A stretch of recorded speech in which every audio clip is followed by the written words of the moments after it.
Hey there, welcome back to Bedtime Story. I know many of you listen to these videos as you fall asleep, so before you settle in, I'd really love to hear where you're tuning in from. And if these stories have been keeping you company at night, leaving a like and subscribing would mean a lot. Now, let's relax, get cozy, take a slow breath, and begin. The Appalachian family that locked every door before sunset. Deep within the rugged hills of the Appalachian region, a quiet family experienced something deeply unnerving on their isolated farm. During the cold autumn of 1998, they established strict security routines that heavily confused their nearest rural neighbors. What they allegedly tried to keep outside their home remains a highly debated topic among local regional law enforcement today.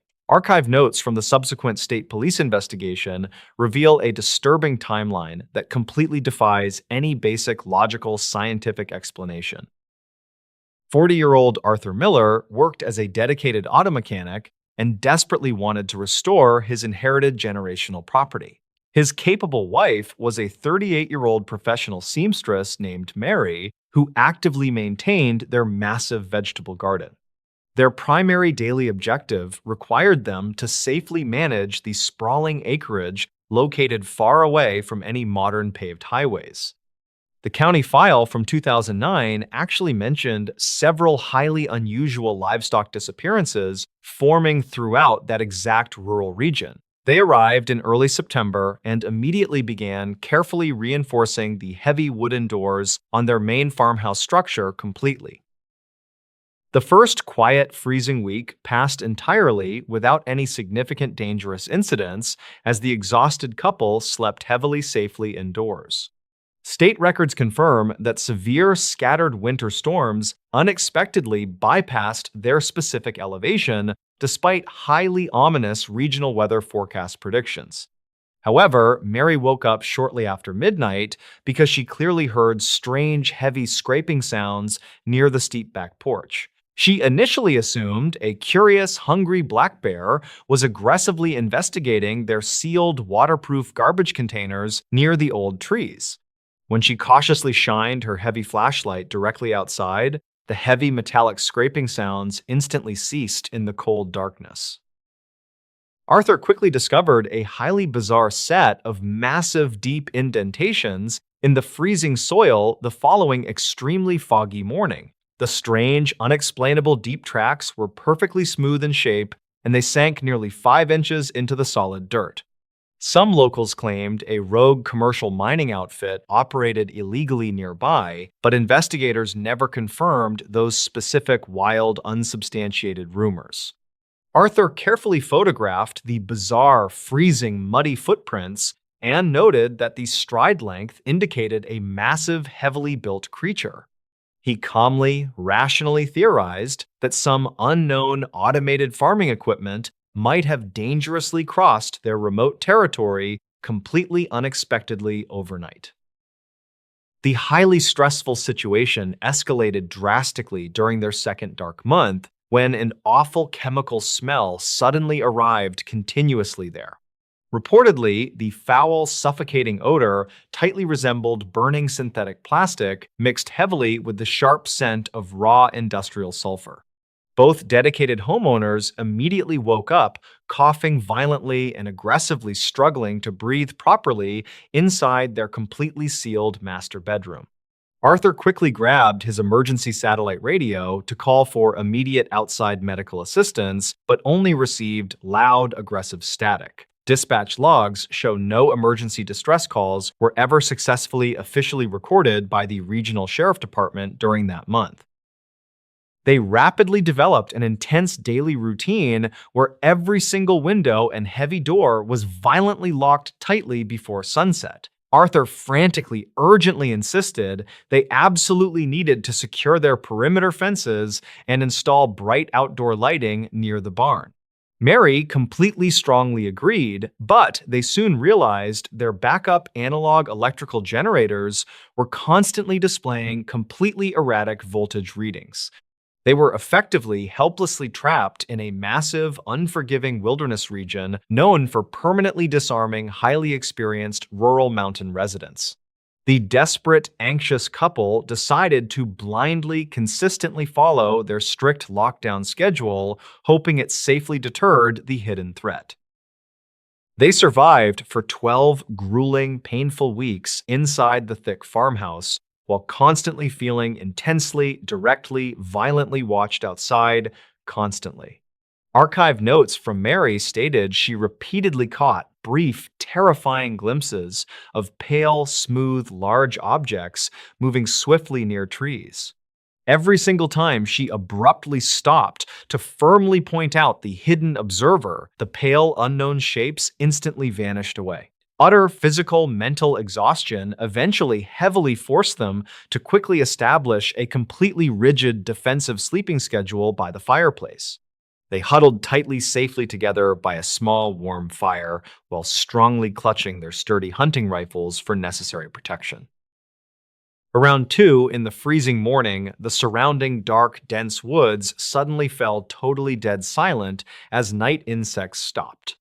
A deep, guttural, mechanical humming sound slowly, continuously began to violently vibrate through the damp dirt beneath their heavy floorboards. Some locals claimed strange underground natural gas releases occasionally plagued the Appalachian region, but geologists officially found no structural evidence. Arthur frantically, aggressively scanned the pitch-black distant tree line with his thermal camera, but the expensive device battery exploded. Mary screamed out loudly in absolute, sheer, unadulterated terror when a tall, pale, smooth shape casually stepped onto the porch. The towering, featureless, pale entity did not overtly aggressively attack the reinforced door, but simply stood motionless, completely staring blankly. Arthur slowly, hesitantly reached for his heavy hunting rifle, but his frozen, numb fingers were constantly heavily trembling extremely violently. The bizarre, towering, unknown creature emitted another deep, deafening humming vocalization that violently, instantly rattled the strong, thick glass windows. Plunged into total suffocating pitch-black darkness inside the house, the two terrified people blindly, frantically retreated to the basement. They hopelessly, blindly waited continuously through the long, dense, terrifying night until the early morning sunlight eventually, safely, finally arrived. A commercial timber delivery operator miraculously, happily found the property completely abandoned near the heavily designated rural gravel access channel. The heavily traumatized married couple had severely, abruptly packed their vehicle and rapidly departed without leaving any forwarding contact information. State records confirm they were quickly, safely, eventually located in a distant local regional town and strictly refused to speak. When heavily armed local police deputies eventually carefully navigated back to retrieve the abandoned property, they discovered sheer, utter chaos. The heavy, durable wooden doors were entirely covered in deep, toxic scorch marks, and all metal locks were twisted. Arthur and Mary were tragically completely never seen visiting their inherited property again, despite the massive, highly coordinated police presence. Highly trained tracking search dogs entirely lost any distinct individual scent trails near the steep edge of the woods. Law enforcement officials firmly suspected the quickly fleeing couple accidentally entirely fabricated the terrifying, massive, deep sinkhole story. However, they absolutely could not logically, realistically explain how the heavy wooden doors were completely melted by extreme high temperatures. The overwhelming putrid atmospheric sulfur smell and the highly localized underground ground vibrations also strictly remained totally, officially unsolved. Arthur permanently, fully abandoned his promising automotive repair career and rapidly moved to a bustling, noisy, heavily populated city. He absolutely, strictly refused to conduct any further public media interviews regarding his terrifying, unexplainable, deep, dark forest experiences. Mary eventually, quietly, safely wrote a highly obscure, completely anonymous internet blog detailing her intense, lingering, severe, heavy psychological trauma. Reportedly, she deeply, severely suffered from chronic, daily, heavy insomnia and constant, terrifying nightmares featuring tall, faceless, smooth, looming entities. Dispatch logs regularly show she frequently, frantically called local urban police authorities, continually complaining about strange, heavy mechanical vibrations.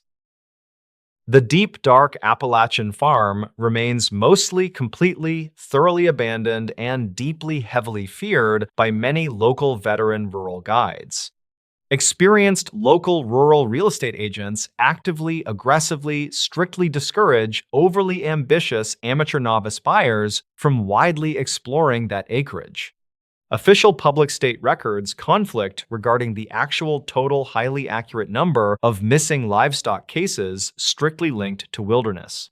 Some ambitious, independent, amateur internet investigators occasionally dangerously completely venture into the dark farmhouse, hoping to finally capture definitive evidence.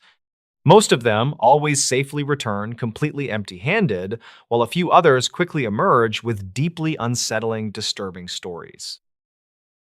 The absolute, total, complete lack of any definitive hard physical evidence heavily, continually, profoundly frustrates those who genuinely believe Arthur. The completely destroyed security cameras conveniently, completely, permanently erased any potential digital visual proof of the giant entity outside doors. Vociferous internet online skeptics constantly, loudly, aggressively argue that sheer blind panic and total utter darkness easily successfully transformed reality.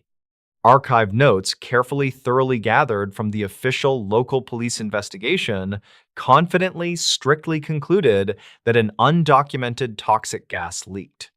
Yet the exact, highly specific, true physical origin nature of those massive, perfectly smooth circular tracks remains completely officially contested.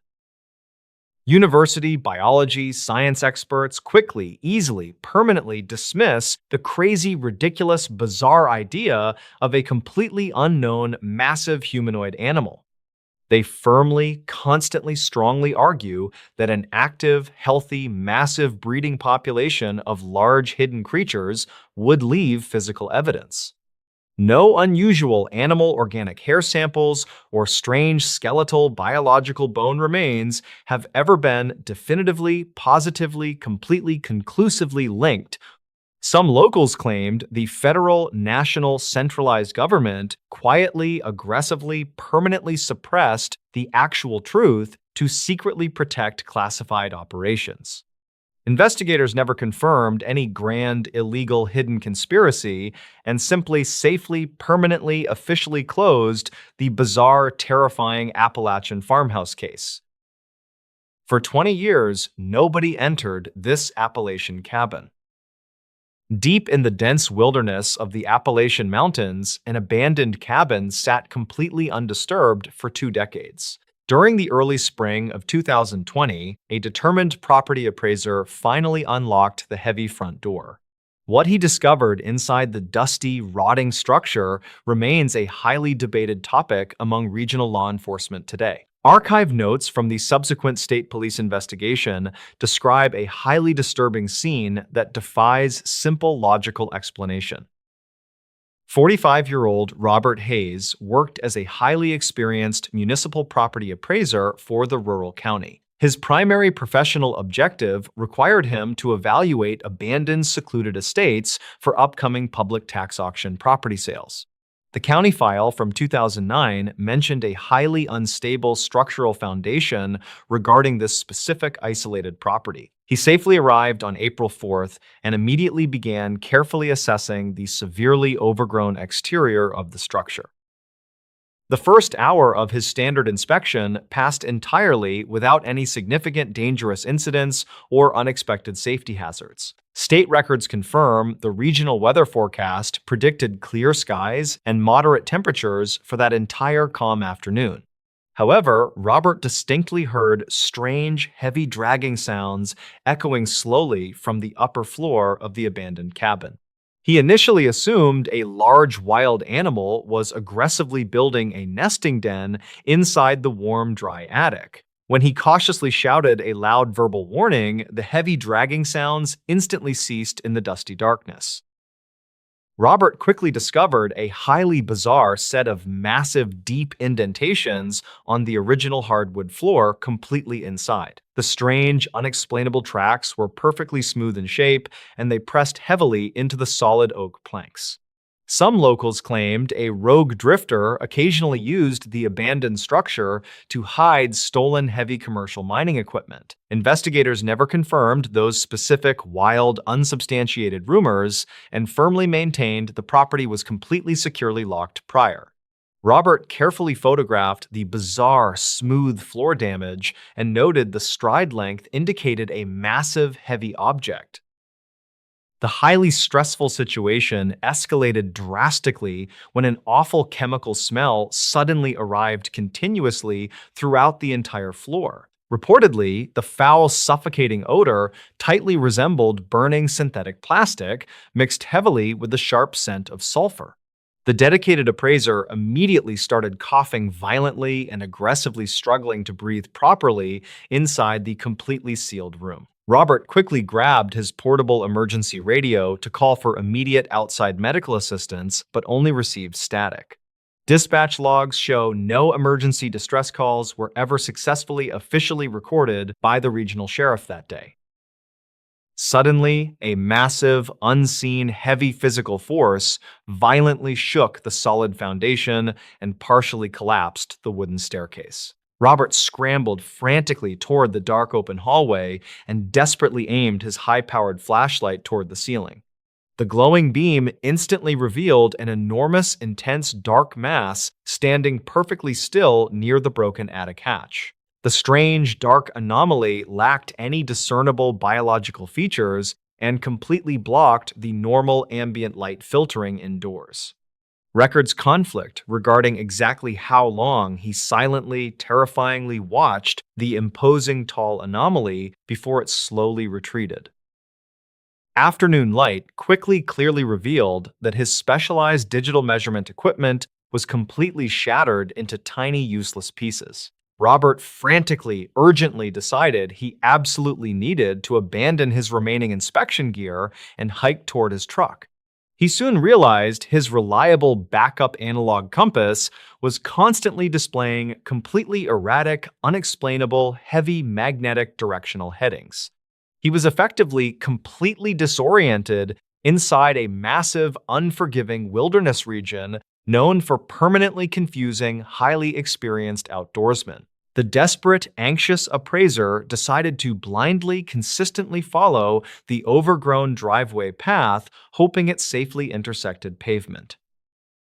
He hiked for 2 grueling, painful hours through thick, thorny underbrush while constantly feeling intensely, directly, violently watched. Archived notes from Robert stated he repeatedly caught brief, terrifying glimpses of pale, smooth, large objects moving swiftly. Every single time he abruptly stopped to firmly point out the hidden observer, the pale, unknown shapes vanished. Utter physical, mental exhaustion eventually heavily forced him to quickly establish a completely vulnerable, unprotected rest stop briefly. He huddled tightly, safely against a large oak tree while strongly clutching his sturdy walking stick for protection. Around late afternoon, the surrounding dark, dense woods suddenly fell, totally dead silent, as wild birds completely stopped. A deep, guttural, mechanical humming sound slowly, continuously began to violently vibrate through the damp dirt beneath him. Some locals claimed strange underground natural gas releases occasionally plagued the Appalachian region, but geologists officially found nothing. Robert frantically, aggressively scanned the pitch-black distant tree line with his heavy flashlight, but the battery died. He screamed out loudly in absolute, sheer, unadulterated terror when a tall, pale, smooth shape casually stepped forward. The towering, featureless, pale entity did not overtly, aggressively attack him, but simply stood motionless, completely staring blankly. Robert slowly, hesitantly reached for his heavy orange safety whistle, but his frozen, numb fingers were constantly trembling. The bizarre, towering, unknown creature emitted another deep, deafening humming vocalization that violently, instantly rattled his internal chest. Plunged into total, suffocating, pitch-black panic, the terrified appraiser blindly, frantically ran into the treacherous, dense woods. He hopelessly, blindly sprinted continuously through the thick, tangled brush until he eventually physically collapsed near the highway. A commercial delivery truck driver miraculously happily found Robert wandering aimlessly near a heavily designated rural gravel shoulder. The older traumatized appraiser was severely badly dehydrated and suffering from multiple minor bleeding lacerations caused by branches. State records confirm he was quickly, safely, immediately transported to a local regional medical hospital and strictly treated. When heavily armed local police deputies eventually carefully navigated back to retrieve the abandoned property, they discovered chaos. The heavy, durable wooden cabin doors were entirely melted into toxic puddles and all metal hinges twisted. The intense subsequent official police investigation failed to produce any logical, rational, scientific answers regarding the strange destruction. Law enforcement officials firmly suspected a highly aggressive local squatter had simply violently rigged the deserted property. However, they absolutely could not logically, realistically explain how the heavy wooden framing was completely melted by temperatures. The overwhelming, putrid atmospheric sulfur smell and the highly localized underground ground vibrations also strictly remained completely unsolved. Robert permanently fully abandoned his promising county property appraisal career and rapidly moved to a bustling, noisy city. He completely, absolutely, strictly refused to conduct any further public media interviews regarding his terrifying, unexplainable cabin experiences. He eventually, quietly, safely wrote a highly obscure, completely anonymous internet blog detailing his intense, lingering, severe trauma. Reportedly, he deeply severely suffered from chronic, daily heavy insomnia and constant, terrifying nightmares featuring tall, smooth entities. Dispatch logs regularly show he frequently, frantically called local urban police authorities, continually complaining about heavy vibrations. The actual, true, physical nature of what currently securely resides deep inside that rugged Appalachian cabin remains unspoken. In this new story, true creepy and scary horror stories from the Appalachian Mountains. In the autumn of 2021, a 24-year-old hiker named Elias Thorne, who worked as a land surveyor, entered the dense timber of the Monongahela National Forest for a weekend trek. He intended to document seasonal soil erosion patterns along the high ridges near the West Virginia border while testing new GPS equipment in deep terrain. Local dispatch logs from that evening indicate that the weather turned abruptly and a thick fog settled over the limestone valleys without any prior warning. Elias was a seasoned outdoorsman who understood the risks of the Appalachian landscape, but he reportedly failed to check in with his emergency contact. Investigators never confirmed if he strayed from the marked path or if the shifting weather conditions simply obscured the familiar landmarks of the trail. According to archive notes from the regional search team, Elias began to experience a series of equipment failures as he reached the higher elevations. The GPS unit displayed conflicting coordinates that suggested he was moving south, while his compass indicated a steady northern heading toward the primary base camp. He eventually decided to set up a temporary shelter near a rocky outcropping because the visibility had dropped to less than 10 feet. State records indicate that several other hikers in the vicinity reported hearing repetitive metallic sounds echoing through the trees during the late hours of the night. Some locals claimed that the sounds were merely the result of wind moving through abandoned mining shafts, but the county file from 2009 suggests otherwise. Elias woke up during the early morning hours to find that his heavy hiking boots had been moved precisely 3 feet away from his tent. There were no footprints in the soft mud surrounding his campsite, and the internal zipper of his tent was still locked from the previous night.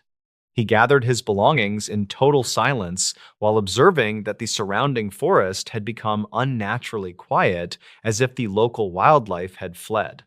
Records conflict regarding the exact path he took to exit the forest, but Elias later stated that he felt a constant presence just behind him. The investigation concluded without finding any evidence of another person in the area, and the case remains a point of ambiguity for the local authorities. The state records from 2022 mention a second individual named Sarah Miller, who was a 32-year-old biologist studying local bat populations. Sarah was stationed in a remote cabin near the Clench Mountain Range, where she spent several weeks collecting data on nocturnal migratory patterns. Her logs mention that she discovered several strange markings carved into the trees surrounding her research site during the first week of her stay. She reportedly captured several audio recordings of a voice that seemed to mimic her own vocal patterns from the previous evening. Investigators never confirmed the source of the audio, but the archive notes suggest that Sarah became increasingly paranoid about her immediate surroundings. County files from 2015 describe an incident involving a park ranger named Marcus Reed, who was 45 years old at the time. Marcus was tasked with patrolling the northern boundaries of the Great Smoky Mountains, where several campers had reported seeing flickering lights in the distance. He arrived at a clearing near a decommissioned fire tower and discovered a collection of personal items neatly arranged in a circular pattern.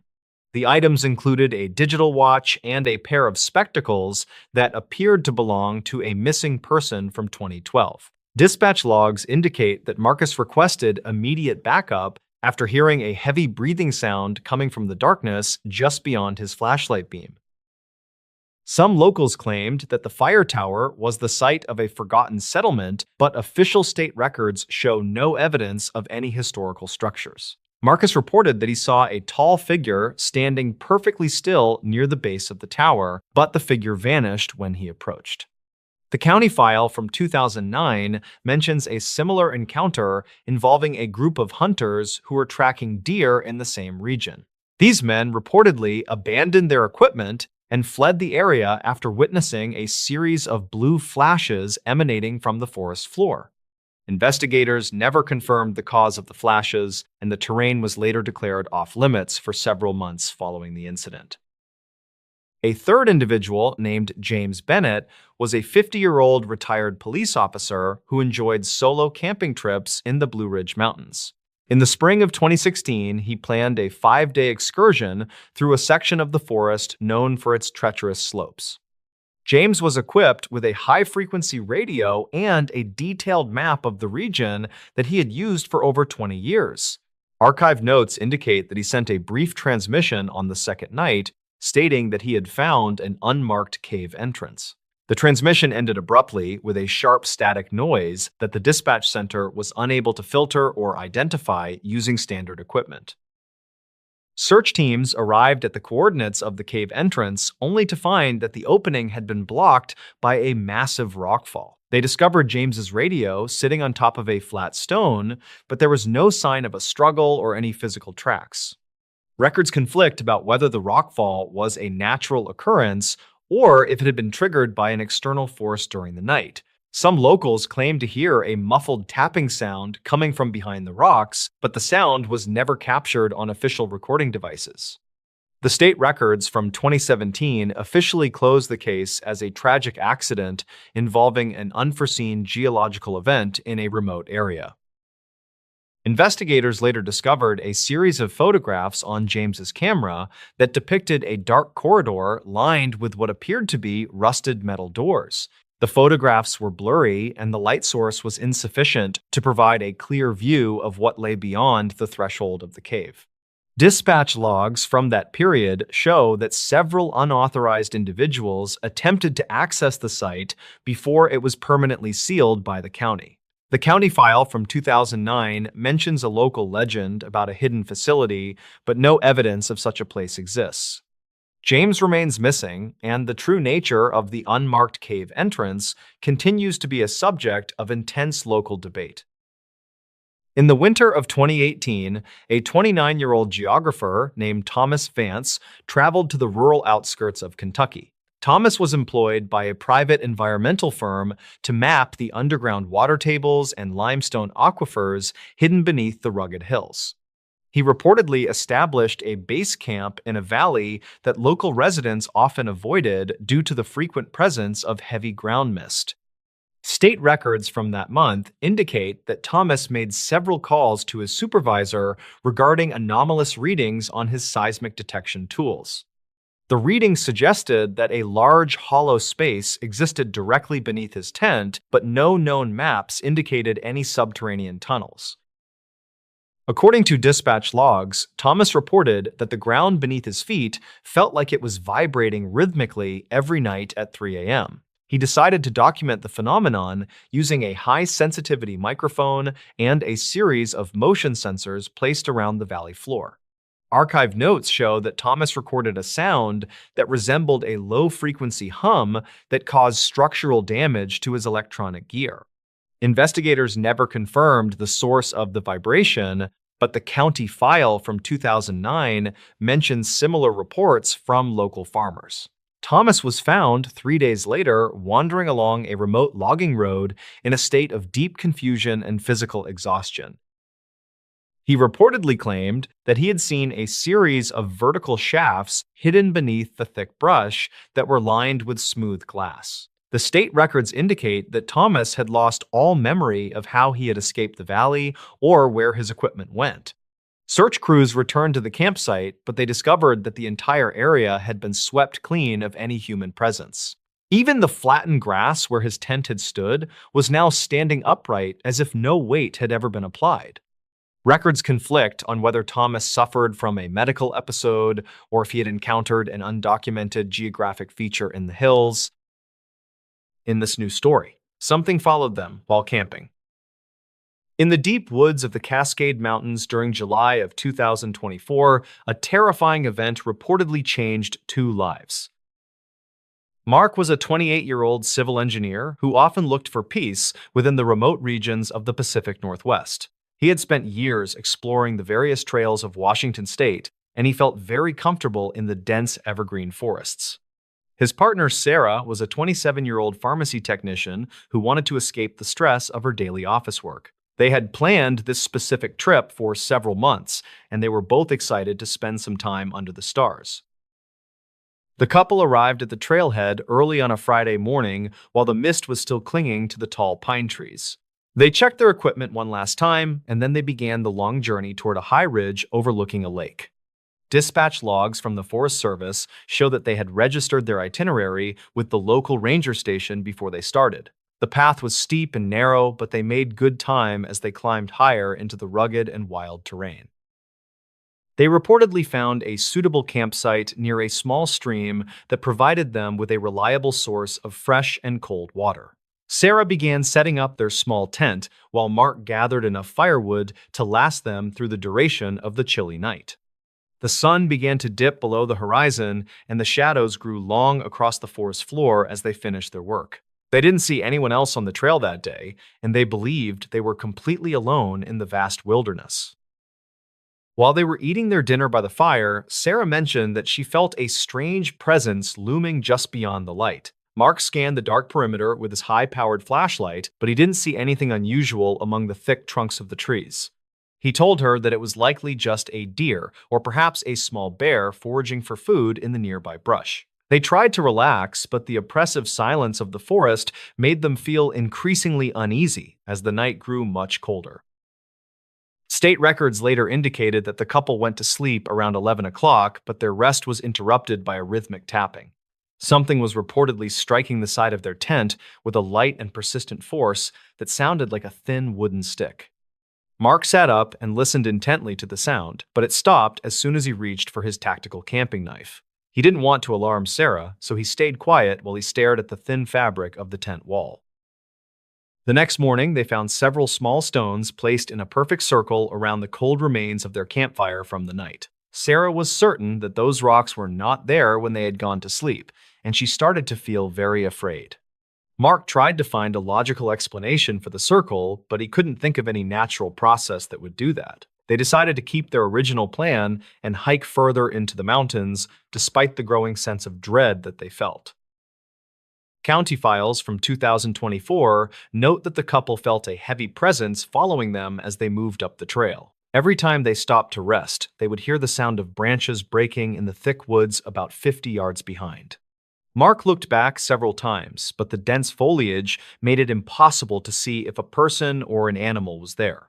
They couldn't explain why whatever was following them stayed just out of sight while maintaining such a consistent and frightening pace. As evening approached, they reached a high plateau that offered a wide view of the valley, but they didn't feel any safer. The wind began to pick up, and the temperature dropped rapidly as a thick layer of gray clouds moved over the peaks. They set up their camp in a small clearing, and they made sure to keep their gear very close to the tent. Sarah reportedly saw a tall and thin shadow move behind a large boulder, but it vanished before she could point it out. Investigators never confirmed the identity of the figure, but archived notes suggest that someone might have been living illegally in those woods. During the middle of the second night, the couple was woken up by the sound of heavy breathing just outside their tent. Mark didn't hesitate this time, and he shouted loudly to scare away whatever was standing right next to their sleeping heads. He heard something scramble away into the darkness, but the sounds were bipedal, and they definitely did not belong to a bear. The two hikers didn't wait for morning to arrive before they packed their essential items and started the long descent back down. They left their expensive tent and their heavy sleeping bags behind because they were terrified of staying in that location any longer. Every step they took felt like a race against an unseen predator that was watching them from the safety of the shadows. They reportedly reached their car as the first light of dawn began to touch the tops of the highest trees in Washington. A subsequent search by the local authorities found their abandoned gear, but there were no signs of a struggle at the camp. State records show that the case was eventually closed due to a lack of physical evidence or any identifiable suspects in the region. Records conflict regarding the number of similar reports, but some locals claimed that several other hikers had vanished in that specific area. Mark and Sarah never returned to the Gifford-Pinchot National Forest, and they don't plan on going camping ever again in life. Local county files from 2024 describe the physical state of the abandoned items that the search party recovered near the ridge. The tent had been neatly folded, but the poles were missing and the fabric had several small holes that looked like bite marks. Sarah's digital camera was found resting on a flat rock about 20 yards away from the original site of their base camp. The investigators found no images on the memory card, except for a single blurry photo of a dark shape among the trees. A detailed report from the state records suggests that the hikers were lucky to have escaped the wilderness without any physical injuries. The region where they were camping has a long history of unexplained disappearances that date back to the early 1980s. Dispatch logs show that multiple search and rescue missions have been launched in that specific area over the last several decades. Most of those cases ended without any resolution, and the missing people were never seen by their friends or their families. Mark reportedly struggled with night terrors for several months after the incident, and he often woke up feeling like he was being watched. He told his therapist that he could still hear the sound of the heavy breathing right next to his ear every night. Sarah decided to move to a different city because the sight of the nearby mountains caused her to have severe panic attacks. They tried to find answers by talking to other hikers online, but they only found more stories that were equally disturbing. Records conflict about whether the authorities ever interviewed a suspicious man who was seen wandering near the trailhead that same weekend in July. This individual was reportedly wearing a heavy winter coat despite the warm weather, and he did not have any hiking or camping gear. He disappeared before the sheriff's deputies could arrive at the scene to ask him about his presence in the national forest area. No one knows for sure what was following Mark and Sarah that weekend, but the evidence remains locked in a county file. The trail they followed was known as the High Ridge Loop, which covers over 20 miles of some of the most difficult terrain. Archived notes from the local hiking club mention that several parts of the trail are prone to sudden fog and very low visibility. Mark and Sarah had prepared for these conditions by bringing extra layers of clothing and a reliable GPS device for their navigation needs. They didn't anticipate that the main threat would come from something that was watching them from within the shadows of the trees. When the search party arrived at the campsite, they noticed that the surrounding brush had been cleared in a very deliberate and unnatural way. State records indicate that the branches were snapped at a height of about 7 feet, which is much higher than any local animal. The investigators also found a small pile of rusted metal objects that had been placed carefully near the entrance of the abandoned tent. These items included old tin cans and a broken pocket watch that appeared to be from the early part of the 20th century. County files from 2024 show that the sheriff was deeply concerned about the strange patterns that were discovered at the forest site. There was no sign of a struggle or any blood, but the overall atmosphere of the camp was described as being very malevolent. One deputy reported hearing a faint whistling sound coming from the deep ravine while he was collecting the hikers' belongings for the official report. He didn't find the source of the noise, but he later resigned from his position at the department due to a nervous breakdown. Investigators never confirmed if the strange items found at the camp belonged to a person who had been living in the woods for years. Some locals claimed that an old hermit had been seen near the lake, but no official records exist to prove his actual identity. The case remains open, and it is still discussed by many people who enjoy exploring the mysteries of the Pacific Northwest wilderness region. Mark and Sarah's story serves as a grim reminder that some things in the woods are better left alone and completely undisturbed. The pharmacy where Sarah worked eventually granted her a long leave of absence so she could focus on her mental health and her recovery. She spent many hours in therapy trying to process the events of that weekend, but the fear remained deeply rooted in her mind. Mark also found it difficult to return to his normal life, and he eventually sold all of his camping and hiking equipment online. They don't talk about that trip anymore because the memories are too painful and they only want to move forward with their lives. Dispatch logs from the night of the incident reveal that several other callers had reported seeing strange lights in the sky over the forest. These reports were never linked to the experience of the two hikers, but they add another layer of mystery to the entire situation. Some people believe that the forest itself has a way of manipulating the minds of those who dare to enter its deepest parts.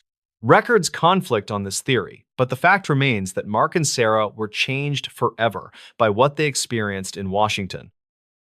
The final report from the county coroner's office mentioned that no physical crimes were committed during the duration of the couple's camping trip. However, the psychological impact of being stalked by an unknown entity is often much more damaging than any physical injury could ever be. State records from 2024 are now archived, and they are only available to those who have a very specific legal reason. The truth about what happened on that high ridge in the Cascade Mountains may never be fully known by the public or authorities.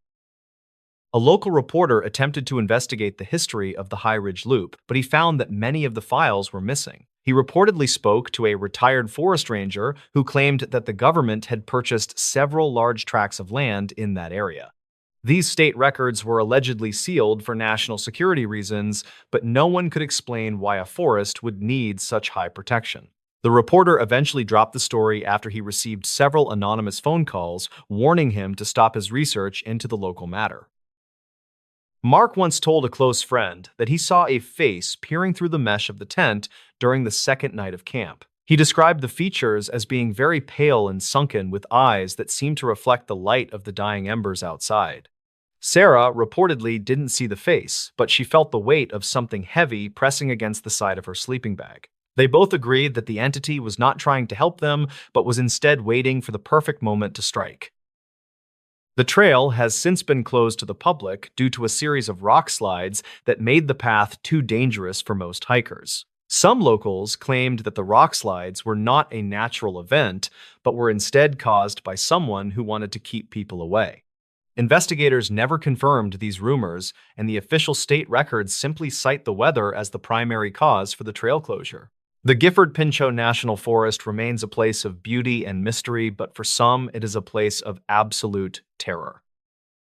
The county file from 2024 includes a series of photographs taken of the ground where the tent had been located. These images show a pattern of deep depressions that look like someone had been kneeling in the dirt for a long time.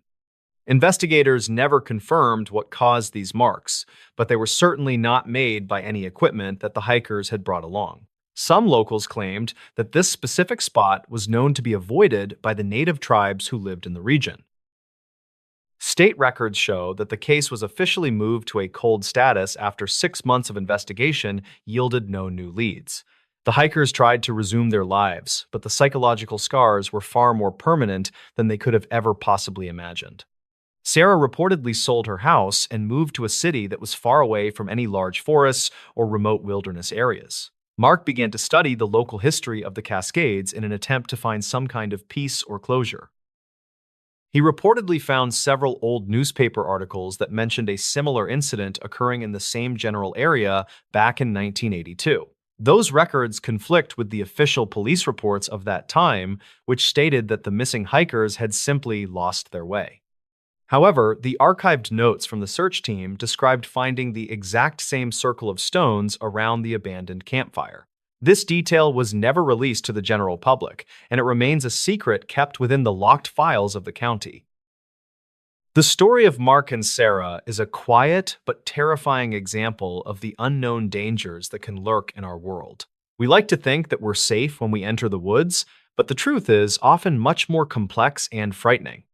They don't have the answers they're looking for, and they likely never will find the truth about that cold July weekend. Sometimes the things that follow us out of the darkness are the things that we can never truly understand or explain away. In this new story, 3 disturbing small-town horror stories. Part 1. The town where nobody locked their doors. Most people in the American heartland believe that absolute trust is a sign of a healthy and safe community. This account from a remote mountain village suggests that leaving your front door unlatched might be an invitation for disaster. In the isolated village of Blackwood Hollow, the local culture was built on the fact that no one locked doors. Harlan Reed was a 41-year-old postal carrier who walked the quiet streets of the Hollow every afternoon. He had lived in the town since 1982, and he knew the specific habits of every single neighbor. The locals believed that their safety was guaranteed by the surrounding mountains and the long history of their shared ancestors. Harlan enjoyed the predictability of his route because it allowed him to finish his work before the early winter darkness. He often dropped off packages directly inside the mudrooms of the elderly residents who could not easily reach their porches. This level of trust was the foundation of the town, and no one ever questioned the safety of the practice. The atmosphere began to change during the first week of November in the year 2021 without any warning. Harlan was delivering a heavy box to a Victorian-style home owned by a woman named Mrs. Gable, who lived. He pushed the front door open as he had done for 15 years, but he felt a sudden and sharp. The house was silent, and the air inside felt significantly colder than the crisp autumn breeze blowing through the yard. He called out for Mrs. Gable, but his voice seemed to be absorbed by the heavy curtains and thick rugs. He noticed that the furniture in the living room had been moved into a tight circle facing the front door. This was strange because the elderly woman was known for her obsession with keeping her home in a perfect state. Harlan left the package on the floor and stepped back outside because he could not shake the feeling of... He mentioned the odd encounter to the local sheriff named Silas Thorne while they were eating lunch at the diner. Silas suggested that the woman was simply redecorating for the upcoming holiday season in the Hollow, but Harlan remained. By the middle of the following week, Harlan noticed similar patterns in several other homes along his daily delivery route. Doors were standing wide open even when the temperature dropped below freezing and the residents were nowhere to be seen. He stopped at the home of a young mechanic named Elias Vance, who was usually working in his garage. The garage was empty and the tools were scattered across the concrete floor as if they had been dropped suddenly. Harlan walked to the back door and found it unlatched and swinging slowly in the damp and heavy wind. He entered the kitchen and saw 3 plates of steaming hot food sitting on the small wooden table in silence. The family was gone, but the television was still playing a local news broadcast from a city 50 miles away. He felt a sense of vertigo as he realized the residents had not simply walked away from their homes. Harlan decided to conduct his own investigation because the authorities seemed disinterested in the strange behavior of the quiet town. He returned to the post office and began to look through the historical archives of Blackwood Hollow from many decades. He found a series of newspaper clippings that described a similar event that occurred in the winter of 1950. Several families had disappeared from their homes overnight, leaving behind open doors and half-eaten meals on their dining tables. The reports mentioned that the only witness was a young boy who spoke about a tall figure wearing a hat.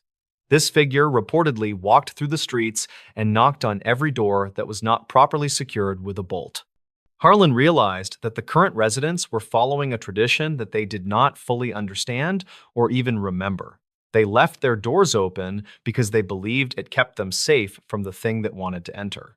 He spent the next 3 nights watching the main street from the window of his small apartment above the pharmacy. The town was deathly quiet, and the only sound was the howling of the wind through the dark mountain passes. On the 3rd night, he saw a dark shape moving slowly between the houses on the far side of town. The figure was remarkably tall and wore a tattered coat that seemed to blend into the shadows of the trees. Harlan watched in horror as the figure approached the front door of the local grocery store and pushed it open. The figure emerged a few minutes later and moved toward the next house with a purposeful and steady gait. The next morning, he went to the grocery store to see if the owner, named Arthur, was still there. Arthur was sitting in the middle of the aisle, staring at the ceiling with a look of pure and absolute.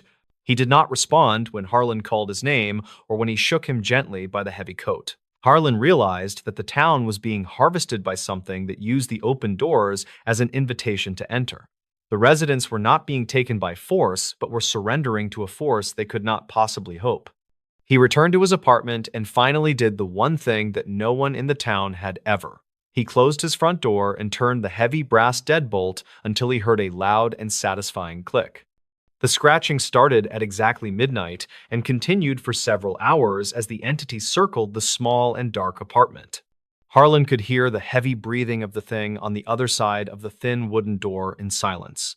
It whispered his name in a voice that sounded like the rustling of dry leaves in a very deep. The deadbolt held firm, and the scratching eventually stopped as the sun began to rise over the cold mountain.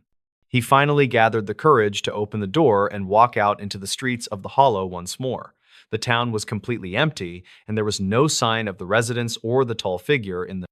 The open doors were still swinging in the wind, but the houses were now hollow shells of their former selves. The police files confirm that 100 people disappeared without a single trace of a struggle or a crime. Harlan Reed still lives in a city where every door is locked, and he never forgets the open doors. The mystery remains as deep as the woods and as old as the fear of the dark and the. This story serves as a reminder that some traditions are actually chains that bind us to a very dark. The silence of Blackwood Hollow is the only legacy left behind for those who chose to leave doors open. Part 2. Everyone heard screams. Nobody called the police. Most violent crimes happen in the shadows of the night when no one is around to witness the actual struggle.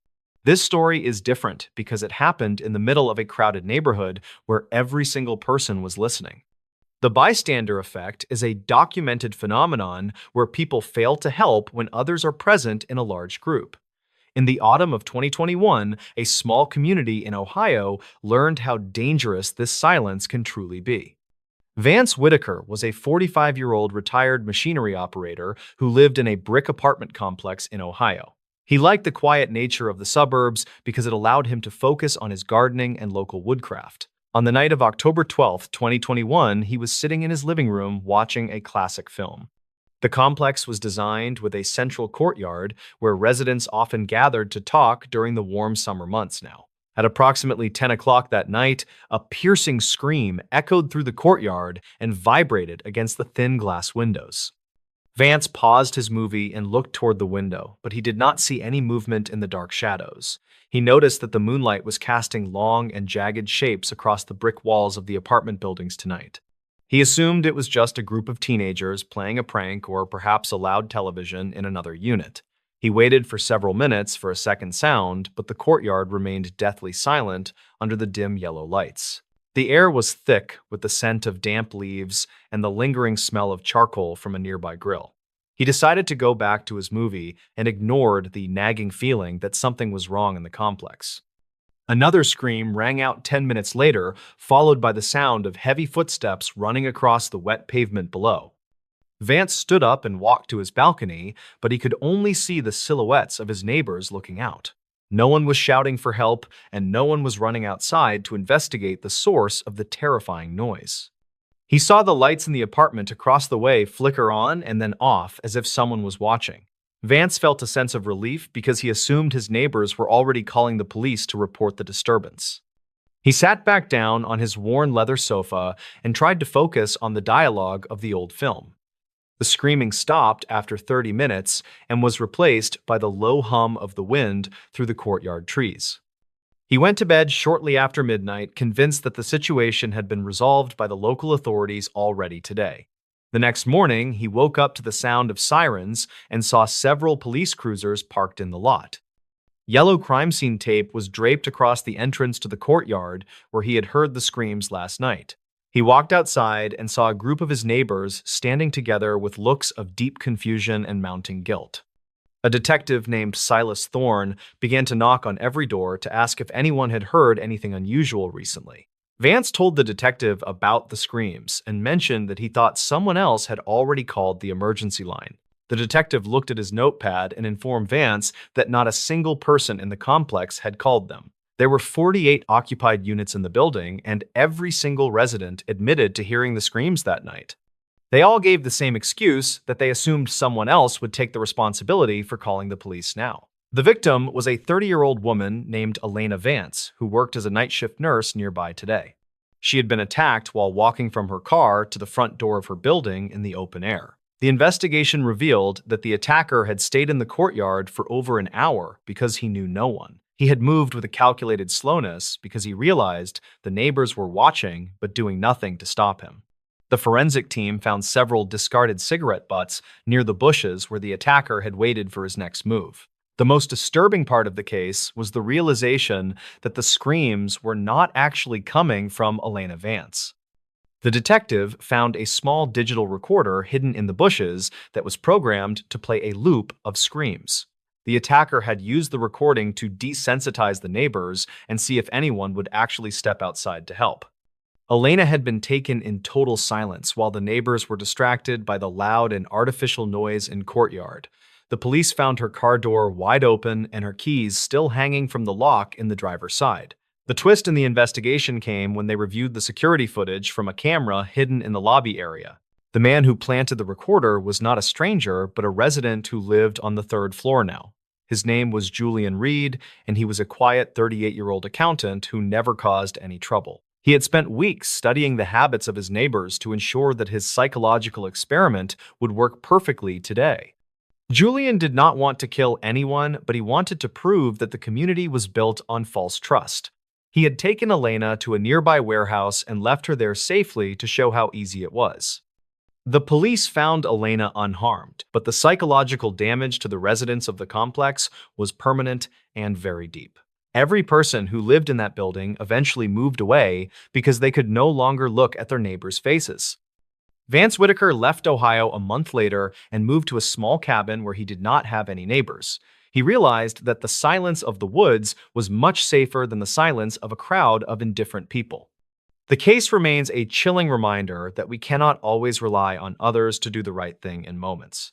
If you hear a scream in the night, you should be the one who makes the call to the police. The ending of this story sounds fake, but the police records confirm the strange details of the social experiment today.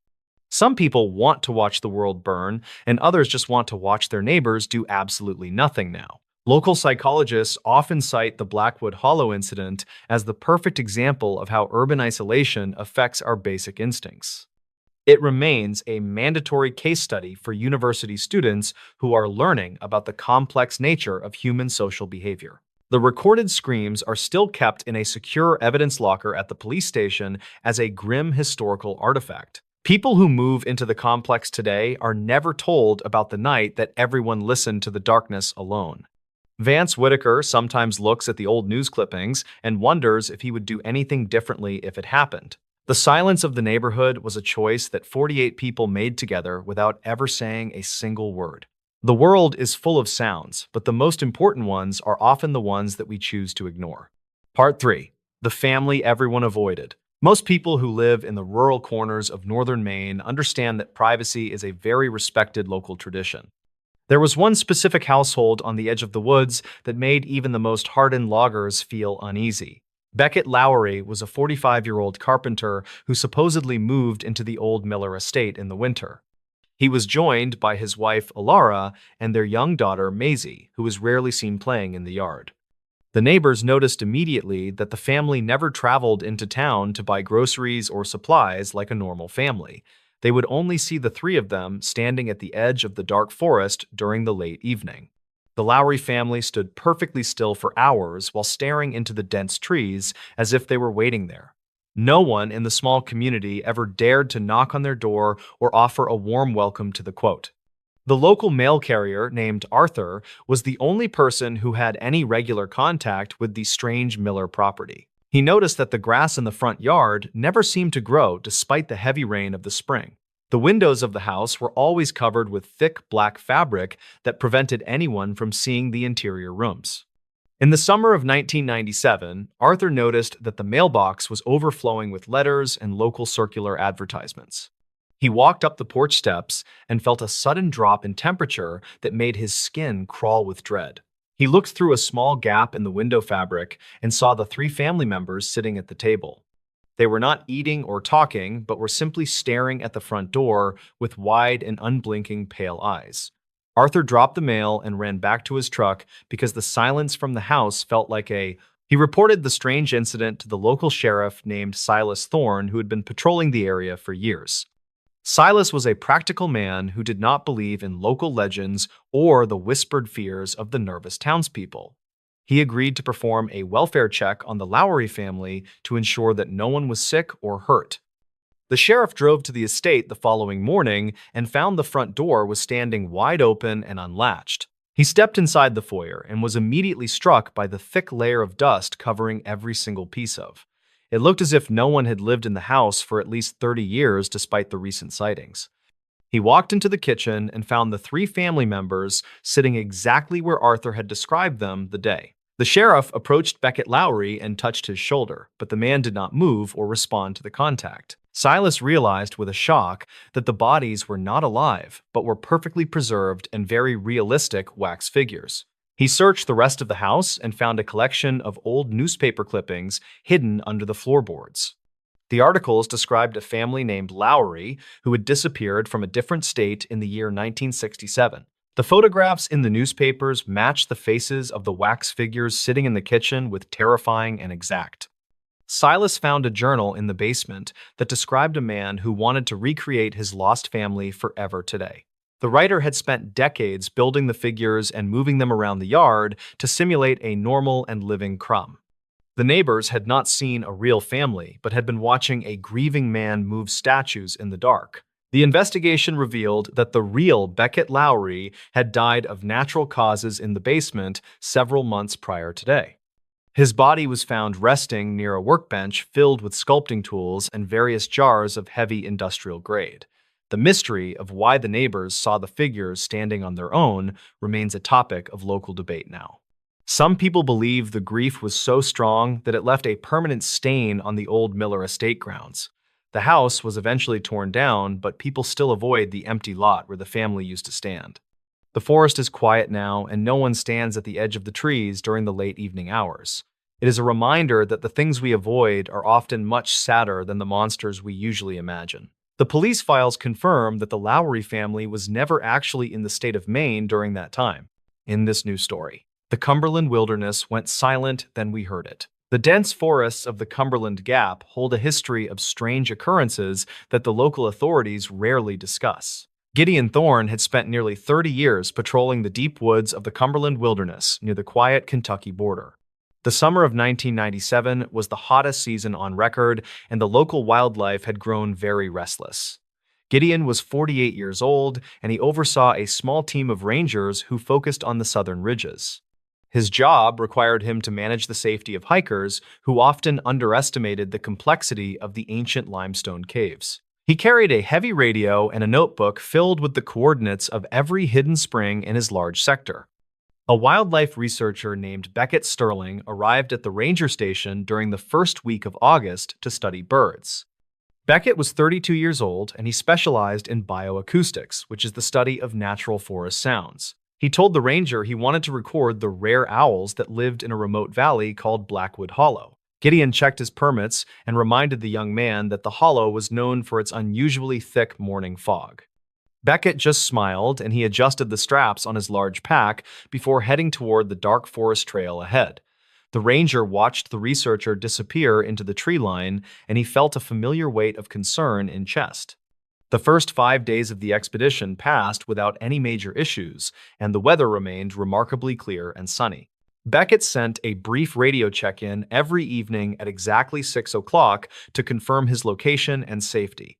On the night of August the 6th, the radio remained silent and Gideon could not reach the young man back. The ranger waited until the following morning before he organized a small search party to head into the Blackwood Hollow. They started their investigation at the last known coordinates that Beckett had provided during his final successful radio check-in. The searchers found the campsite tucked away in a grove of ancient hemlock trees that were covered in thick moss. The tent was still zipped shut, and all of the expensive recording equipment was sitting on a folding wooden table.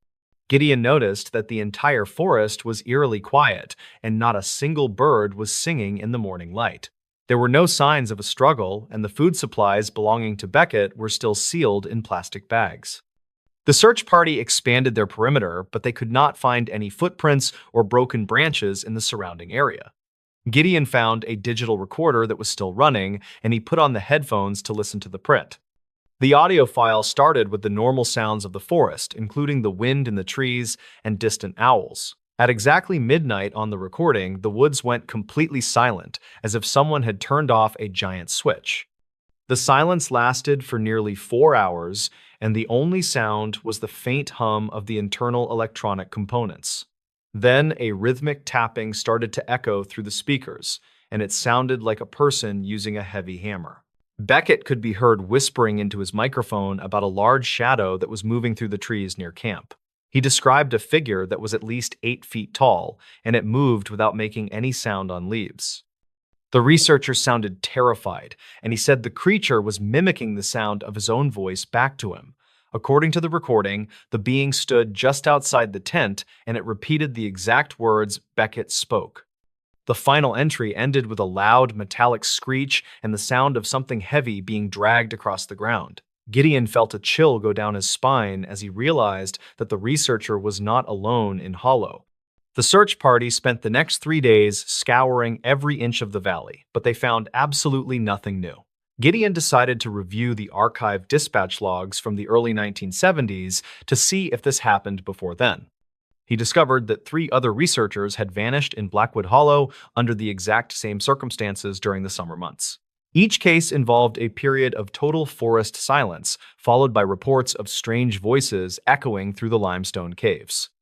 Gideon realized that the hollow acted like a natural echo chamber that could capture and repeat sounds for many years. He returned to the campsite one last time, and he began to tap on the nearby rock walls with shovel. He heard a human voice whisper his name from deep within the stones, and it sounded exactly like Beckett Sterling. The ranger followed the sound toward a narrow opening in the cliff face that was hidden behind a thick waterfall. He squeezed through the gap, and he found himself in a large cavern that was filled with old recording gear. The equipment was decades old, and it had been carefully organized by someone who knew exactly how it all worked.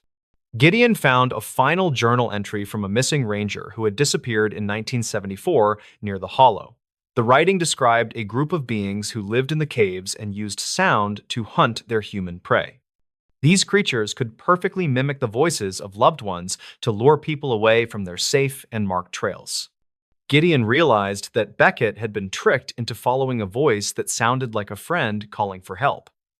He saw a pile of bones in the corner of the cave that belonged to many different people, and the ranger managed to escape the cavern just as the rhythmic tapping started to echo through the dark stone walls. He ordered the entire Blackwood Hollow to be sealed off from the public, and he declared it a danger. The official report stated that Beckett Sterling had likely fallen into an unmarked sinkhole during a sudden and violent storm. Gideon knew the truth was much more unsettling because the mountain was still holding the voices of the lost hikers. He retired from the service a year later, and he moved to a quiet town where the ground was. The town of Blackwood tried to move on from the disappearance, but the residents never quite felt safe near the people started locking their doors at night, and they told their children to never repeat what they heard in woods. Gideon Thorne spent his remaining years studying the science of acoustics, and he tried to understand the mountain and its. He kept a copy of the final recording, and he often listened to the way the voice shifted and changed. Some people say that the observers are still out there, and they are still waiting for the next curious hiker. The legends of the Cumberland wilderness continue to grow, and more people report hearing voices in the high mountain air. Every August, the rangers notice an increase in the reports of rhythmic tapping coming from the deep limestone caves. They stay on the lower trails, and they never go into the hollow after the sun has set at. The case remains open in the dusty files of the sheriff's office, but no new evidence has been found.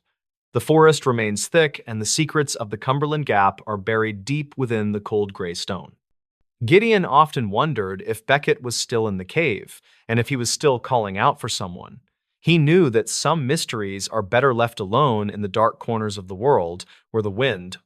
The investigation into the recording gear revealed that the machines had been modified with parts that were not commercially available. This discovery suggested that the beings in the caves possessed a high level of technical knowledge about sound and physics. Gideon realized that the creatures were not just animals, but were a highly evolved species that lived in the dark. He spent his final days writing a book about the experience, but he never shared the most terrifying details with. He died in 2024, and he left his collection of audio tapes to the local Historical Society archives. The researchers who studied the tapes found that the voices in the background were actually speaking a very old language. It appeared that the beings had been living in the Cumberland Gap for thousands of years before the settlers arrived. This realization changed the way the community viewed the mountains and the legends that had been told for generations. The mystery of the Cumberland silence remains unsolved, and the files are still locked in the ranger station basement. The town of Blackwood remains a quiet place, but the residents always listen closely when the woods go silent suddenly. They know that the mountain has a memory, and it never forgets a sound that it has heard before. Silas Thorne occasionally visits the old trailhead, and he leaves a small offering of electronics or metal on the rocks. He says it is a way to acknowledge the power of the mountain and its silent and ancient watchers. Some people laugh at him, but others bring their own gifts to the edge of the dark and thick forest. The hollow seems to accept these items, and the number of disappearances has decreased significantly over the last few years. Beckett Sterling is remembered as a brilliant researcher who pushed the boundaries of what we know about the natural. His family still visits the park every year, but they never go near the valley where he was lost. They stand on the high ridges, and they listen to the wind blowing through the trees of the Cumberland. Sometimes they hear a faint voice on the breeze, but they know better than to follow the sound into. The Appalachian Mountains continue to stand tall, and they keep their secrets hidden beneath the canopy of the green trees. The story of the silent wilderness is a reminder that we are only temporary guests in an ancient world. Gideon Thorne once wrote that the woods do not belong to us, but to the sounds that live within. Every October, the people look at the mountains and they remember the night the Cumberland wilderness went completely and eerily. The final recording Gideon made before he left the service was a simple description of the silence in the forest. He said that the silence was not an absence of sound, but a presence that felt very heavy and dark. He believed that the mountain was a living record of every scream and every laugh that had ever happened. This theory was never proven, but it remains a popular topic among the local hunters and the forest rangers. The tapes from the hollow are now stored in a specialized vault to prevent any unauthorized people from listening. Many people have tried to find the entrance to the hidden cavern, but the cliffs have shifted over the years. It seems as though the mountain has moved the path to protect its secret from the people who live. Silas Thorne says that some things are not meant to be mapped or understood by those who do not belong. He still patrols the lower trails, but he never goes above the ridgeline after the sun has set. He knows that the observers are still there, and they are still waiting for the next voice too. The legend of the Cumberland Silence is a chilling reminder of the power of the strange and the dark. The mountain remains a silent witness to the history of the land and the people who have passed through. Every year, the fog rolls into the hollow, and the woods go quiet once again for a long time. In this new story, quiet California urban legends that people still whisper about at night. In 2022, state records from a coastal county in California detailed a series of strange occurrences involving hikers. Local authorities reportedly investigated multiple claims of unidentified figures moving through the dense fog during the early morning hours near Big Sur. These archived notes suggest that several individuals vanished without a trace while walking along the well-marked trails of the region. Investigators never confirmed any foul play, yet some locals claim that certain sections of the forest should remain completely avoided. The official dispatch logs indicate that search parties found only abandoned equipment left behind by the missing people during late autumn. Mark was a 34-year-old park ranger who worked specifically within the rugged terrain of the Central Coast. His daily job required him to monitor wildlife patterns and maintain the safety of the various trails used by seasonal tourists. He arrived at the remote observation station with the goal of documenting local coyote populations for a state-funded study. Records conflict regarding his exact location during the final hours of his shift before he failed to check in officially. The county file from 2009 mentions that no distress signal was ever received from his standard-issue radio equipment. Mark reportedly left his official vehicle parked at the trailhead with the engine still running and the driver door open. The search team discovered a set of footprints that appeared to lead directly into a solid wall of thick brush. Archive notes from the investigation describe how the tracks stopped abruptly, as if the person had simply vanished into thin air. State records indicate that the soil around the tracks showed no signs of a struggle or any other human presence. Investigators never confirmed if the footprints belonged to Mark or if another person had been walking in that specific area. The county file from 2009 remains one of the most puzzling cases for the local sheriff department to solve. Some locals claimed that they heard a metallic tapping sound coming from the canyon for several nights after he disappeared. Sarah was a 28-year-old freelance photographer who traveled to the area to capture the unique natural light. She spent most of her time near the cliff edges where the Pacific Ocean meets the rocky shoreline of Northern California. Her purpose for being in the location was to complete a series of images for a prestigious travel magazine project. Sarah reportedly told her friends that she felt a strange sensation of being watched while she was taking her photographs.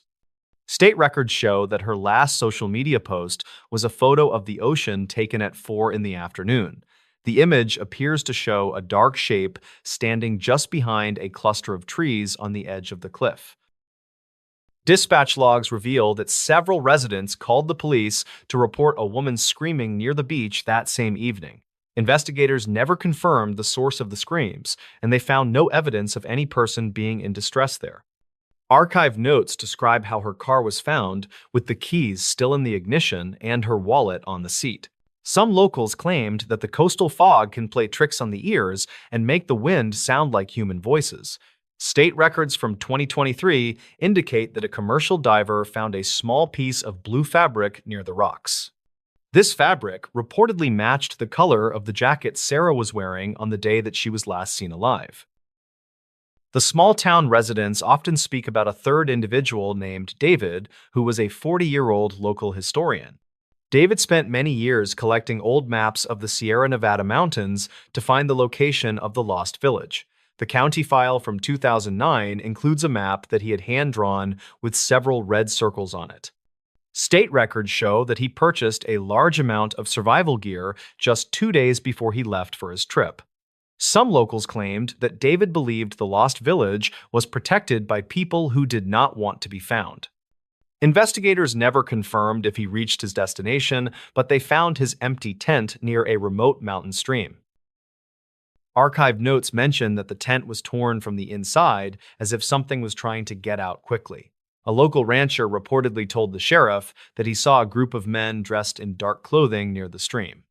Dispatch logs from 2015 indicate that the rancher was considered a reliable witness by the local authorities at the time. State records show that the men were never identified and they seem to have no connection to the nearby towns. Records conflict regarding whether the men were carrying tools or if they were simply walking through the dense forest area. Investigators never confirmed if these men were related to the disappearance of David or the other missing hikers in California. The county file from 2009 mentions that several other historians had disappeared in the same region over decades. Some locals claimed that there are secret tunnels under the mountains that date back to the time of the gold rush. State records indicate that no such tunnels have ever been officially discovered by geologists or by any modern survey teams. Archived notes from 2012 describe a series of low-frequency vibrations that were recorded by seismic sensors in the area. Investigators never confirmed the cause of these vibrations, but they noted that the local wildlife became very agitated and loud. Records conflict on whether these events are linked to the urban legends that continue to haunt the rural coastal towns. Another report in the dispatch logs from 2019 describes a driver who claimed to see a transparent figure on Highway 1. The driver was a 50-year-old long-haul trucker who had been working the California routes for 20 years. He reportedly saw a person standing in the middle of the road during a heavy rainstorm near the Big Sur Bridge. State records show that he slammed on his brakes, but there was no impact and no body was ever found. Investigators never confirmed if the trucker was suffering from fatigue or if he truly saw something on the lonely road. Archived notes from the Highway Patrol mention that 3 other drivers reported the same figure during that specific weekend. Some locals claimed that the figure is a woman who vanished from a nearby resort during the summer of 1990. Records conflict regarding her name, but the county file from 2009 contains a missing person report from that era. State records indicate that she was a 42-year-old tourist from Oregon who was visiting the coast alone. Dispatch logs from 1990 show that her hotel room was left exactly as if she intended to return shortly. Investigators never confirmed any leads in her case, and the file was eventually moved to the Cold Case Department for review. The archive notes mention that her footprints were found leading away from the resort and into the deep ocean water. In 2021, a group of researchers found a set of old keys buried in the sand near the cliffs. The county file from 2009 lists these keys as a possible match for a car owned by David. State records show that the keys were heavily corroded, but they still functioned when they were tested on a similar lock. Some locals claimed that finding the keys was a sign that the missing people are still present in the area. Investigators never confirmed this theory, and the keys were placed into an evidence locker for further study by forensic teams. Archived notes from the lab report indicate that there was no usable DNA found on the surface of the metal. Dispatch logs from the winter of 2024 mention a series of strange phone calls to the local police station. The callers reportedly heard nothing but heavy breathing and the sound of waves crashing against the rocks on the line. State records show that these calls were traced back to a phone booth that had been disconnected for 15 years. Investigators never confirmed how a disconnected phone could make outgoing calls to the emergency dispatch center during the middle of the night. Records conflict on whether this was a technical glitch in the aging phone system or a series of deliberate pranks. Some locals claimed that the calls always happen on the anniversary of the major disappearances in the coastal region. Archive notes from a retired sheriff detail his personal belief that the geography of California hides many secrets from the public. He reportedly spent his retirement years cataloging the various urban legends and mapping them against the official state records of incidents. The county file from 2009 contains a letter he wrote to the governor regarding the high number of cases. State records show that the governor never responded to the letter, and the sheriff passed away in 2021. Investigators never confirmed if his research had any merit or if he was simply an old man with too much time. Some locals claimed that his private journals were taken by men in dark suits after his funeral ended. Records conflict regarding the contents of those journals, but some believe they contained the truth about the missing people of California. Archived notes from a local librarian suggest that the sheriff had found a pattern in the dates of the disappearances. State records show that most of the events occur during the transition between the spring and the summer seasons each year. Dispatch logs from 2025 indicate that two more hikers have gone missing near the same coastal trail system. Investigators never confirmed if these new cases are related to the historical legends that have been told for many years. Some locals claimed that the forest is slowly expanding and reclaiming the land that was once occupied by the settlers. The county file from 2009 remains a primary source of information for those who seek to understand these events. State records will continue to document the facts, while the urban legends will continue to grow in the quiet coastal towns. Archived notes from the investigation suggest that the truth may never be fully known by the authorities or the public. Investigators never confirmed any supernatural activity, but the data they collected remains difficult to explain using only modern scientific methods. Records conflict on the final count of people who have vanished into the fog of the Northern California coastline. Some locals claimed that if you listen closely to the wind, you can still hear the voices of the missing. In this new story, people who went into West Virginia's woods and never came back. Many hikers believe that the deep forests of the Appalachian Range are just quiet places for weekend camping trips today. There are stories in the West Virginia mountains about travelers who walked into the trees and simply vanished forever now. This documented account follows a professional geologist who discovered a remote campsite that should not have existed at all.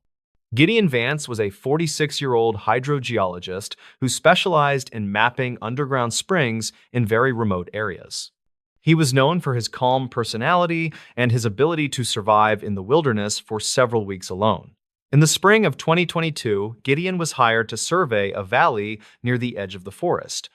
The local residents warned him about a specific ridge where the compass needles often spun in circles without any reason. Gideon did not believe in local superstitions, and he focused on the scientific data provided by his expensive digital tools.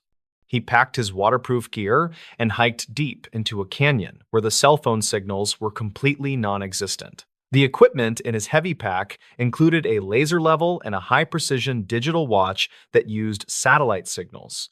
He carried enough food for 7 days and a small weatherproof logbook to record his various scientific observations daily.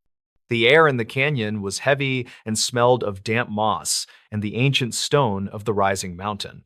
On the second morning of his trip, Gideon reached a clearing that was not marked on any of his maps. He found a canvas tent that looked like it belonged in the 1950s, sitting near a cold stone fire. There were no modern items like plastic bottles or synthetic fabrics anywhere near the small and very quiet campsite. He called out to see if anyone was nearby, but the only response was the sound of the wind through. Gideon approached the tent and noticed a cast iron skillet sitting on the rocks with fresh bacon grease inside it. He felt a sudden chill even though the sun was shining brightly over the high ridges of the deep valley. Inside the tent, he found a wooden crate containing supplies and a tattered leather journal with yellowed and fragile pages. The handwriting was neat and described a hiking trip taken by two brothers in the summer of 1954.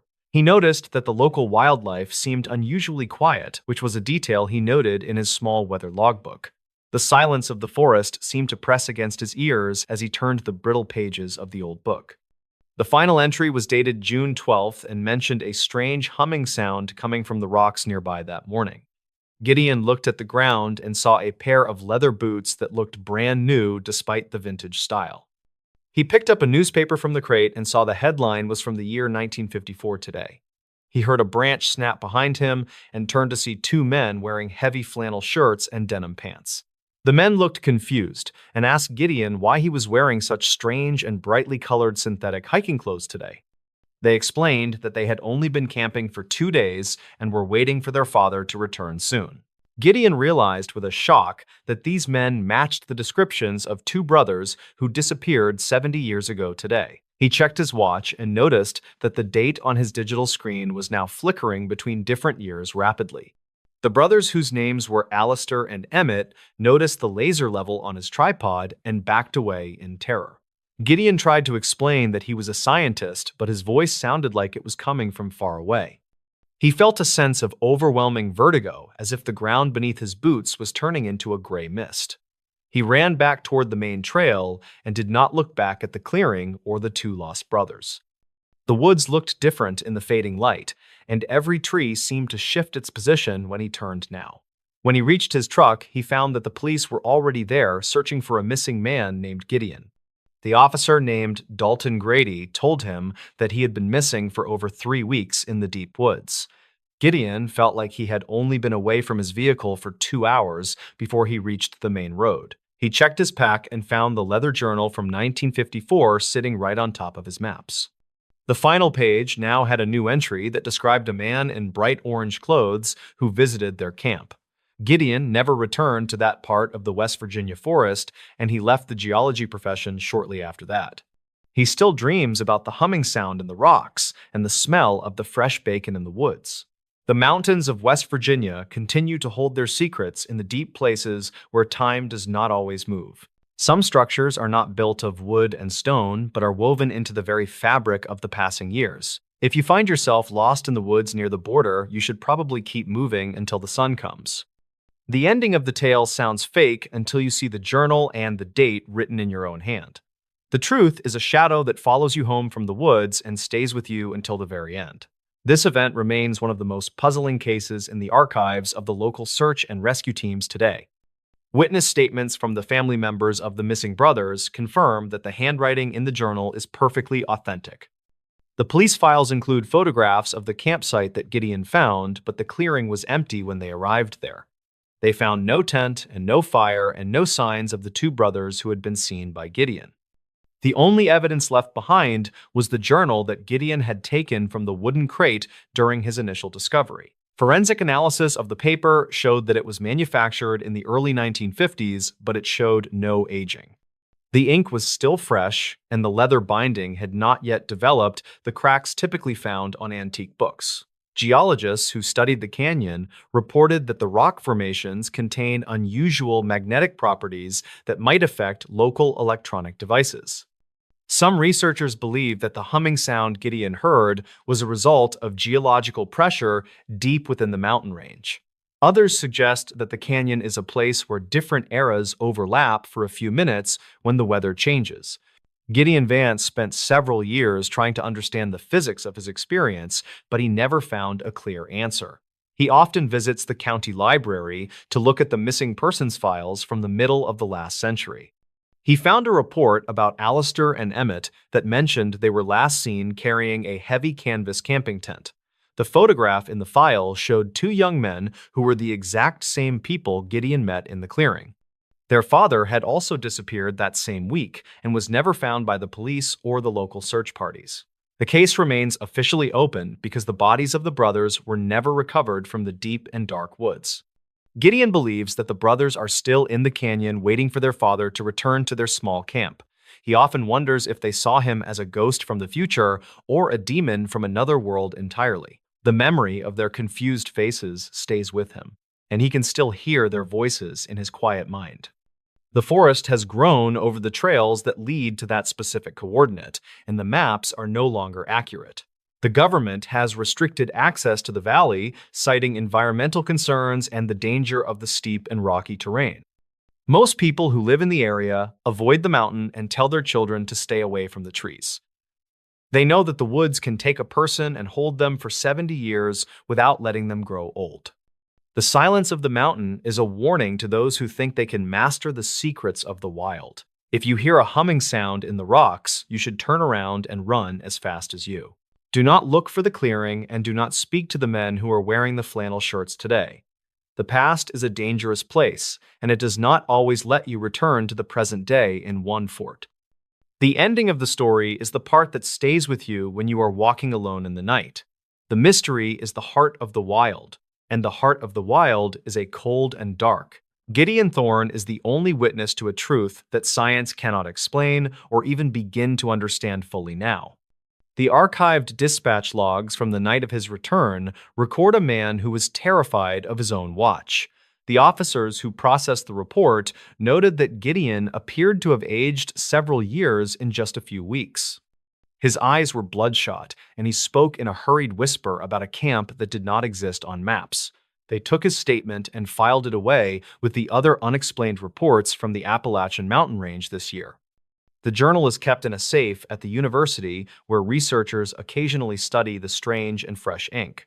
No one has been able to reproduce the magnetic conditions that Gideon described in his detailed and very professional notes. The mountain continues to stand over the valley, and the fog still rolls through the trees in the morning. Some say the brothers are still there, and they are still waiting for the sun to go down today. The story of the surveyor is a warning to those who believe that time is a straight and simple line. It is a loop that can catch you and hold you in a moment that never ends or begins. The woods of West Virginia are deep, and they are very old, and they do not like to be. The ending of the story sounds fake until you stand in the fog and hear the sound of the rocks. The truth is in the journal, and the journal is in the safe, and the safe is in the forest is waiting for the next person to lose their way in the mist of the high ridges. The tale is told, and the listener is warned, and the cabin is waiting in the deep and dark. The story of Gideon Vance is a legacy of the unknown in the heart of the great American wild. The ending is the part that stays with you when you turn off the light at the end day. The mystery is the ending, and the ending is the mystery in the quiet woods of the mountain range. The story is finished, and the forest is dark, and the mountains are silent, and the truth is free. The geologist is home, and the camp is gone, and the brothers are waiting for their father to return soon. The ending is the beginning of the next story, in the heart of the great and ancient mountain wild. The tale of the man who saw the past in the present is done for now in the woods are calling, and the fog is rolling, and the mystery is yours to keep for a long. The ending is the silence that follows the final word of the story of the lost and the truth. The truth is a shadow in the trees, and the trees are the only ones who know the secrets. The story is done, and the fire is out, and the dark is all that remains in the fire. The forensic evidence of the journal remains the only physical proof that the brothers were ever seen after 1954. Handwriting experts compared the new entry to the older pages and found they were written by the same person. This would mean that the boy from the past wrote about Gideon in the future with the same pen today. The local sheriff continues to keep the case on his desk because it is the only one he cannot solve. He looks at the vintage boots in the evidence room and wonders how they could stay so clean and new. The valley is a place where the air stays still and the seasons do not follow the normal calendar cycles. Gideon Vance never went back to the mountains, and he never looked at another digital watch for his entire life. He preferred the steady ticking of an old mechanical clock that stayed in the present moment with him at home. The story of the disappearance is told in hushed tones by the residents of the nearby mountain town of Blackwood. They know that the woods are not just trees and rocks, but are a living part of the local Blackwood. The mystery is a gift for those who listen to the whispers of the wild and the hidden places now. The ending of the tale is the part you will remember when you are walking alone in the forest. The story is a circle, and the circle is a map, and the map leads back to the start. The truth is a fire that burns in the heart of the dark and the silence of the mountain. In this new story. Terrifying true encounters from the deep Appalachian Mountains. In 2013, 24-year-old park ranger Elias Thorne was stationed in a remote sector of the Monongahela National Forest in West Virginia.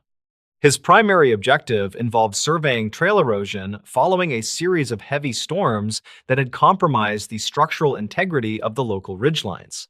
Thorne was an experienced outdoorsman who possessed a deep understanding of the regional topography and the inherent risks associated with isolated mountain navigation. Reportedly, he had completed hundreds of similar solo patrols without incident during his 3-year tenure with the Forestry Department. However, county files from 2013 indicate that his final scheduled check-in never reached the regional dispatch center that evening. The initial search efforts commenced within 6 hours of the missed radio contact as local authorities followed the documented route left in the official logs. State records indicate that search parties found Thorne's abandoned utility vehicle parked at a designated trailhead with his personal gear still inside the cabin. Some investigators noted that the driver's side door remained wide open despite the approaching cold front and the significant drop in ambient temperature. Archived notes from the primary search coordinator describe a scene where there were no signs of a struggle or any forced entry. Dispatch logs from that night confirm that a heavy fog rolled through the valley, which significantly hindered the visibility for the ground teams. By the morning of the second day, a group of local volunteers claimed they discovered a series of unusual depressions in the soft mud. Investigators never confirmed if these markings were of human origin or simply the result of natural erosion occurring near the creek bed. State records show that the tracks led toward a steep limestone cavern system that was not marked on any of the modern geological maps. According to several archived notes from the period, the cave entrance appeared to have been recently disturbed by something of significant physical mass. The team found a single torn piece of a standard forestry uniform snagged on a sharp rock fragment deep within the dark passage. A secondary forensic team arrived on site to examine the evidence, but they found that the subterranean environment was too unstable for a full descent. Records conflict regarding the exact depth of the shaft and whether the sounds reported by the volunteers were echoes or something more tangible. Some locals claimed they heard a rhythmic metallic scraping emanating from the limestone depths during the quiet hours of the early morning search. County files from 2013 reflect that no animal known to the region would produce a sound matching the descriptions provided by those witnesses. The official investigation eventually stalled due to the lack of physical remains and the increasingly hazardous conditions inside the crumbling cavern system. As the weeks passed into 2014, search teams expanded their radius to include the higher elevation ridges located several miles from the vehicle. Records from the county sheriff department indicate that a second-person 29-year-old surveyor named Sarah Miller also went missing nearby. Miller was reportedly working on a private land assessment project when her equipment was found neatly stacked on a granite boulder. State records show that her GPS unit had been placed on top of the stack and was still powered on when found. Investigators never confirmed why she would abandon her high-value tools in the middle of a shift during broad daylight. Archive notes from the Miller case file describe a series of inconsistent witness accounts regarding her movements on the day she vanished. Some locals claimed they saw a figure matching her description walking toward the high peaks without any of her necessary safety gear. Dispatch logs from that afternoon do not record any distress signals or calls for assistance from her assigned mobile radio unit. State records indicate that the search for Miller was eventually merged with the ongoing investigation into the disappearance of Elias Thorne. Authorities noted that both individuals were last seen within a 5-mile radius of the same unmapped limestone cavern system. During the summer of 2014, a team of specialized cave divers attempted to explore the flooded lower chambers of the mountain range. County files from 2014 suggest that the divers discovered a series of narrow tunnels that showed evidence of human occupation. Archive notes describe the presence of several rusted tools and fragments of clothing that appeared to date back several decades. Investigators never confirmed if these items belonged to recent missing persons or to workers from an abandoned mining operation. Records conflict about whether the tunnel system connects to the surface at any point other than the main limestone entrance. One diver reportedly claimed that he saw a series of deliberate markings etched into the stone walls deep beneath the waterline. These markings appeared to be a set of dates and initials, but the silt levels made it impossible to capture clear images. State records show that the diving operation was terminated early after 2 members of the team experienced unexplained equipment malfunctions. Dispatch logs indicate that both divers reported a sudden and total loss of their primary lighting systems simultaneously while in separate chambers. No technical reason for the double failure was ever identified by the equipment manufacturers during the subsequent forensic review. 14 months later, a pair of hikers in a neighboring county located a rusted handheld radio resting on a high rocky ledge. State records verify that the serial number on the device matched the unit issued to Thorne before his disappearance. The ledge was located over 12 miles away from the original search area and required a level of climbing skill Thorne did not possess. Investigators found that the battery had been removed and the internal components were completely corroded by long-term exposure. There was no explanation for how the device reached such a remote and inaccessible location without the use of specialized gear is less than #. Zero hash is greater than. Historical data from the county archives mentions a similar series of unexplained disappearances that occurred in the same region in 1976. State records from that era describe a group of 4 experienced backpackers who vanished while navigating the Monongahela forest ridgelines. According to archive notes, the only evidence found was a single tent that had been sliced open from the inside. Investigators never confirmed if the cuts were made by a tool or by the jagged rocks surrounding the campsite. Some locals claimed that the hikers had wandered into an area known for magnetic anomalies that interfere with compass readings. Dispatch logs from 1976 indicate that search teams were forced to retreat due to a sudden and uncharacteristic seismic event. State records show that the ground tremors caused significant shifts in the local cave systems, which altered the landscape permanently. Archive notes from the time suggest that several previously known entrances were swallowed by the shifting limestone plates during the event. Investigators never confirmed if the missing backpackers were trapped in the lower chambers when the geological shift occurred. The files were eventually closed due to a lack of physical evidence or credible leads regarding their final coordinates. In 2015, a local rancher reported finding an old leather satchel partially buried in a dry creek bed near the mountain base. State records indicate that the satchel contained a set of handwritten journals belonging to an unknown individual from 2012. Archive notes from the forensic examination describe the entries as a series of meticulous observations regarding the movement of local wildlife. One specific entry reportedly mentions a large bipedal figure that the author observed watching the camp from the tree line. Investigators never confirmed the identity of the journal author or why the satchel was abandoned in such a precarious spot. The journals also contained a hand-drawn map of the limestone cavern system that featured several exits not found on modern maps. State records show that one of these exits was located near the ledge where Thorne's radio was discovered later.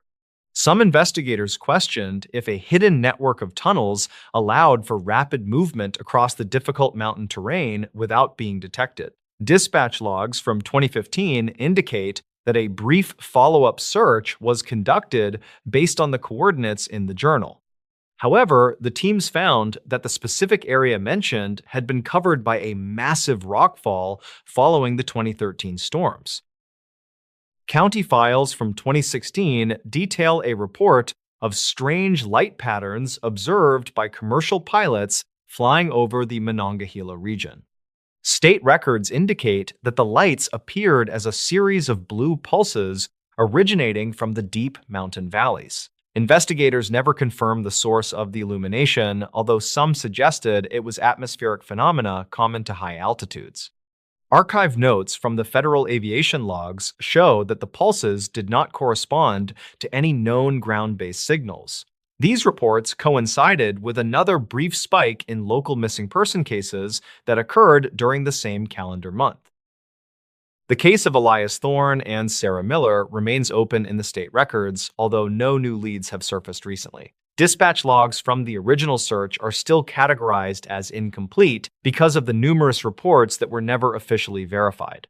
Some locals claimed that the mountain terrain itself changes during heavy fog, making it nearly impossible for even experienced rangers to navigate. Archive notes from the lead investigator suggest that Thorne might have simply succumbed to the elements after becoming disoriented. However, the lack of a body and the strange placement of his equipment continue to fuel a sense of uncertainty. The Whispering Ridges of Blackwood Canyon. The eastern slopes of the mountain range remained largely unmapped during the late 19th century, attracting only the most resilient timber cruisers and surveyors. In the autumn of roughly 80 years ago, a team of 4 experienced land surveyors established a base camp in a deep, heavily forested valley known locally as Blackwood Canyon. Their objective was to plot the boundaries of a proposed timber reserve, a task requiring them to spend several weeks in total isolation from the nearest settlement. The environment was characterized by dense stands of old-growth Douglas fir, steep rocky terrain, and a silence so profound that the men initially remarked on the complete absence of typical forest sounds. By the fourth day of the expedition, the routine nature of their work began to shift, as a series of unexplained auditory sensations disrupted the camp. The men reported hearing what sounded like distant, rhythmic chanting that seemed to emanate directly from the stone walls of the canyon rather than from any distinct physical source. The lead surveyor, a veteran of wilderness campaigns named Thomas Albright, noted in his logs that the sounds did not align with any known wildlife or geological activity. The noises typically began just after sundown, starting as a low-frequency hum that vibrated through the ground before transitioning into distinct, modulated cadences resembling human speech. When the crew attempted to trace the sound, they found that its apparent direction shifted constantly, making it impossible to pinpoint an origin point. The younger members of the crew, including a transit operator named Edward Lynn, expressed growing discomfort, describing a sensation of intense pressure in their ears whenever the chanting commenced. Despite their unease, the team maintained their daily schedule, attributing the phenomenon to unusual wind currents passing through the narrow rock formations higher up the ridge. However, the lack of any significant wind during those chilly, still autumn nights quickly complicated that rationalization. As the first week drew to a close, the auditory disturbances escalated from distant hums to loud, distinct vocalizations that appeared to occur much closer to the perimeter of their camp. On the night of October 12th, all 4 men awoke simultaneously to the sound of a single, sustained note that seemed to vibrate the very canvas of their tents. Albright exited his tent with a lantern, but found nothing in the surrounding woods, except for a peculiar, localized mist that hung low to the ground despite a clear sky overhead. The camp dog, a large retriever known for its reliable tracking instincts, refused to leave the shelter of the supply wagon and spent the remaining hours of the night whimpering. The next morning, the crew discovered that their brass surveying instruments, which had been securely locked in wooden cases, were completely out of alignment, their delicate internal needles pointing wildly away from magnetic north. The psychological toll of the continuous, unexplained noise began to manifest in the behavior of the crew members, who reported experiencing vivid, recurring dreams of vast subterranean spaces. Lynn, in particular, became increasingly obsessed with the idea that the sounds were a form of communication, spending his evening hours sitting at the edge of the firelight, listening intently to the darkness. His journals from that week contained frantic attempts to transcribe the phonetic patterns of the chanting, resulting in pages of repetitive, nonsensical symbols that bore no resemblance to any known language. The other men attempted to dissuade him from his isolation, but a growing sense of irritability and mutual suspicion began to fracture the group dynamic. The shared perception of an unseen, listening presence in the valley created an atmosphere of pervasive dread that made sleep nearly impossible. By mid-October, the weather turned sharply colder, bringing heavy frost but no wind to explain the persistent acoustic phenomena. The team decided to accelerate their fieldwork in order to leave the canyon ahead of schedule, working longer hours in the rugged upper terrain.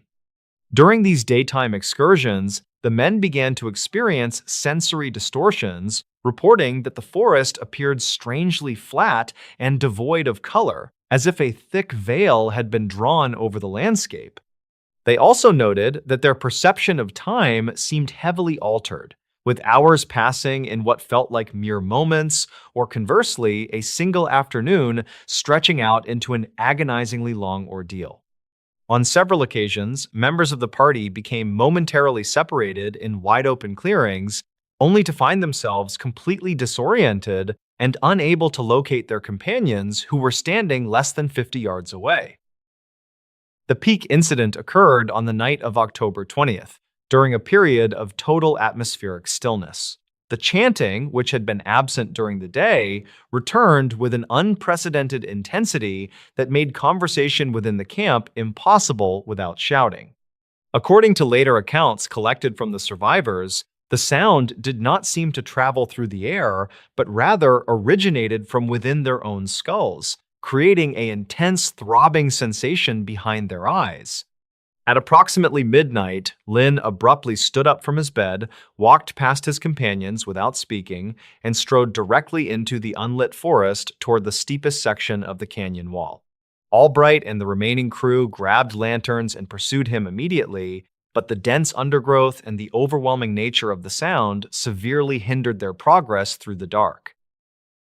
They followed the sound of Lin crashing through the brush until they reached the base of a massive, sheer cliff face where the acoustic vibrations were so intense that the lantern glass began to shatter.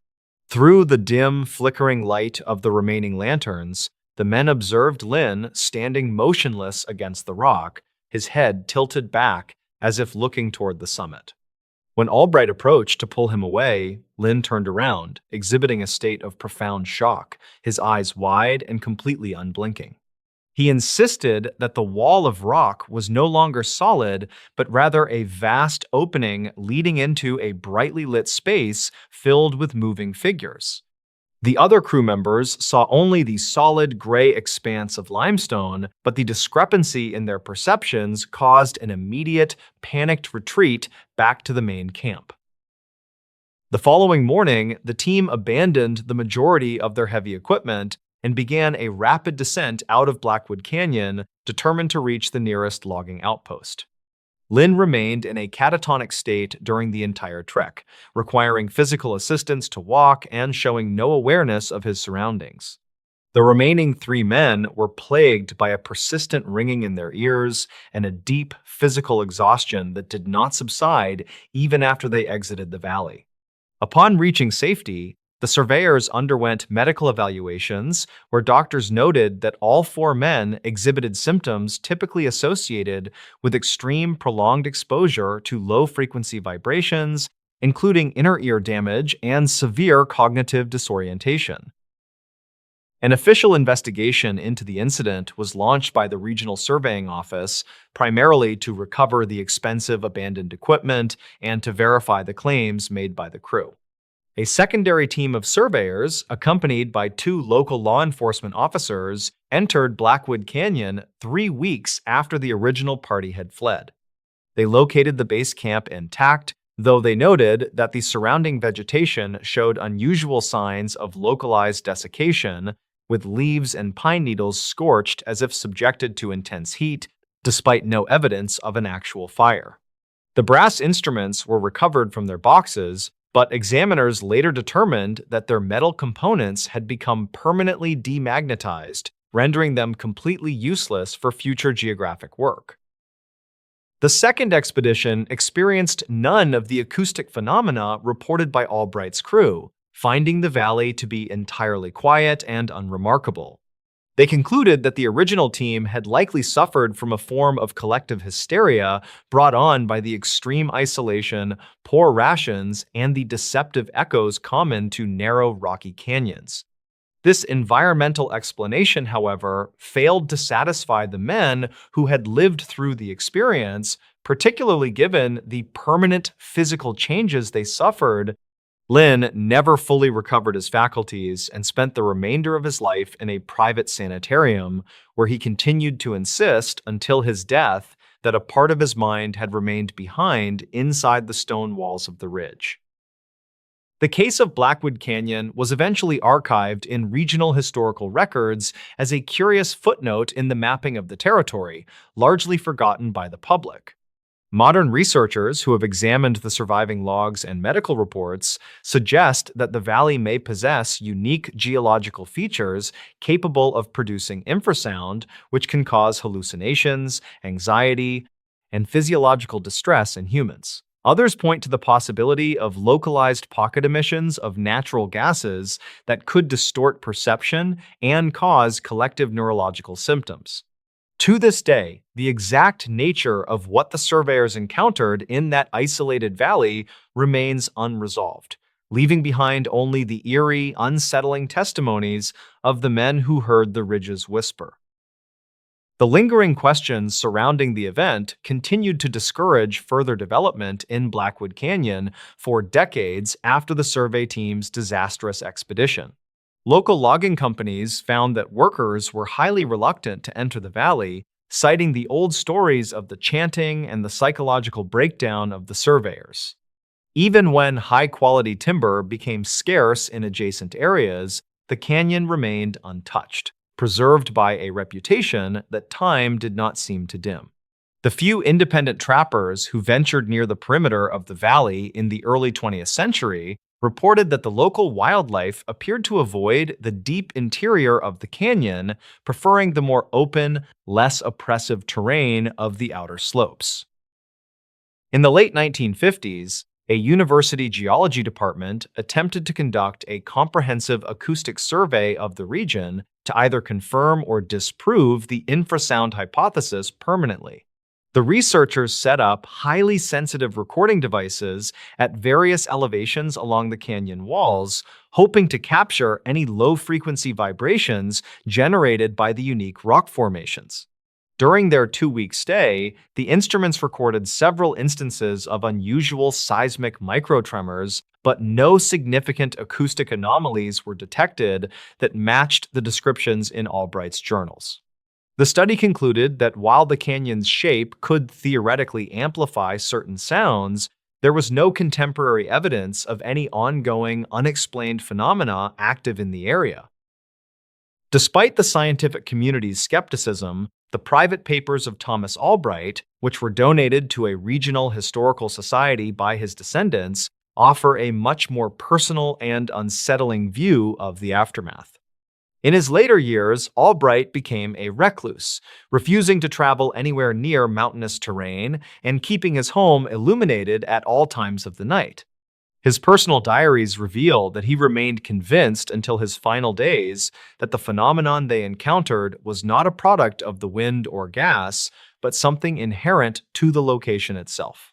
He wrote extensively about the difficulty of adjusting to normal life when the memory of that absolute vibrating silence continued to echo in his mind, undermining his confidence in the physical world.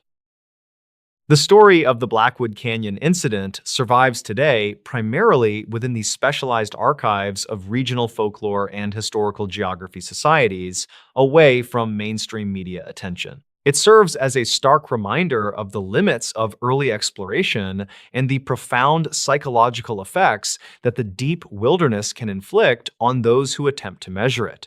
The unresolved discrepancy between the physical evidence of damaged equipment and the subjective horror experienced by the surveyors ensures that the valley retains its enigmatic status.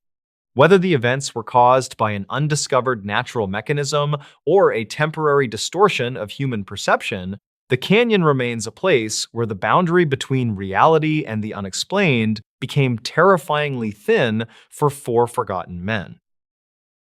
The strange things that happened during those June nights. Deep within the heavy, humid swamps of southern Louisiana, an isolated botanical expedition encountered something entirely unexplained. During the sweltering hot summer of 2017, 2 highly dedicated researchers established a remote camp. What they recorded over 3 continuous, terrifying nights remains a highly contested mystery among local authorities today. Archived notes from their official state investigation reveal a disturbing timeline that defies simple, logical, scientific explanation. Mark was a 32-year-old professional field botanist tasked with documenting rare endangered swamp orchids. His capable working partner was a 29-year-old highly experienced wildlife photographer named Lisa. Their primary scientific objective required them to camp deep inside the remote bayou away from established trails. The official county file from 2009 mentioned highly unusual animal migration patterns throughout that region. They safely arrived on June 12th and immediately began setting up their heavy equipment near dark water. The first quiet night passed without any significant dangerous incidents as the thoroughly exhausted researchers slept soundly. State records confirm that severe scattered thunderstorms unexpectedly bypassed their specific location despite highly ominous weather predictions. However, Lisa woke up shortly after midnight because she heard strange, heavy splashing sounds near the bank. She initially assumed a curious large alligator was investigating their sealed waterproof containers near the muddy shore. When she cautiously shined her heavy flashlight outside, the heavy splashing sounds instantly ceased in the darkness. Mark quickly discovered a series of massive, deep indentations in the damp soil the following humid morning. The strange, deep tracks were vaguely humanoid in shape, but they sank nearly 4 inches into mud.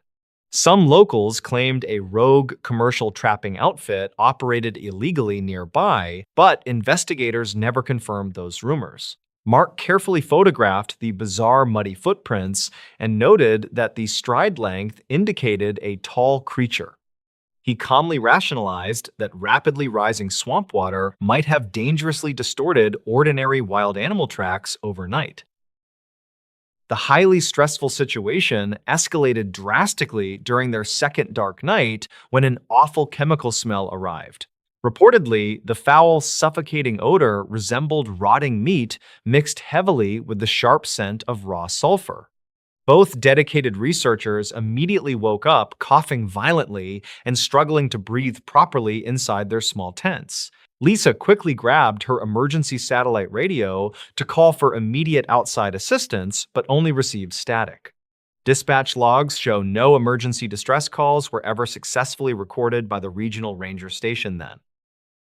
Suddenly, a massive, unseen heavy force violently shook the solid ground and collapsed the aluminum tent frame. Mark scrambled frantically into the dark open clearing and desperately aimed his high-powered thermal imaging camera. The glowing digital screen instantly revealed an enormous, intense heat signature standing perfectly still behind a cypress. The strange, glowing thermal image lacked any discernible biological features and completely blocked the ambient background radiation.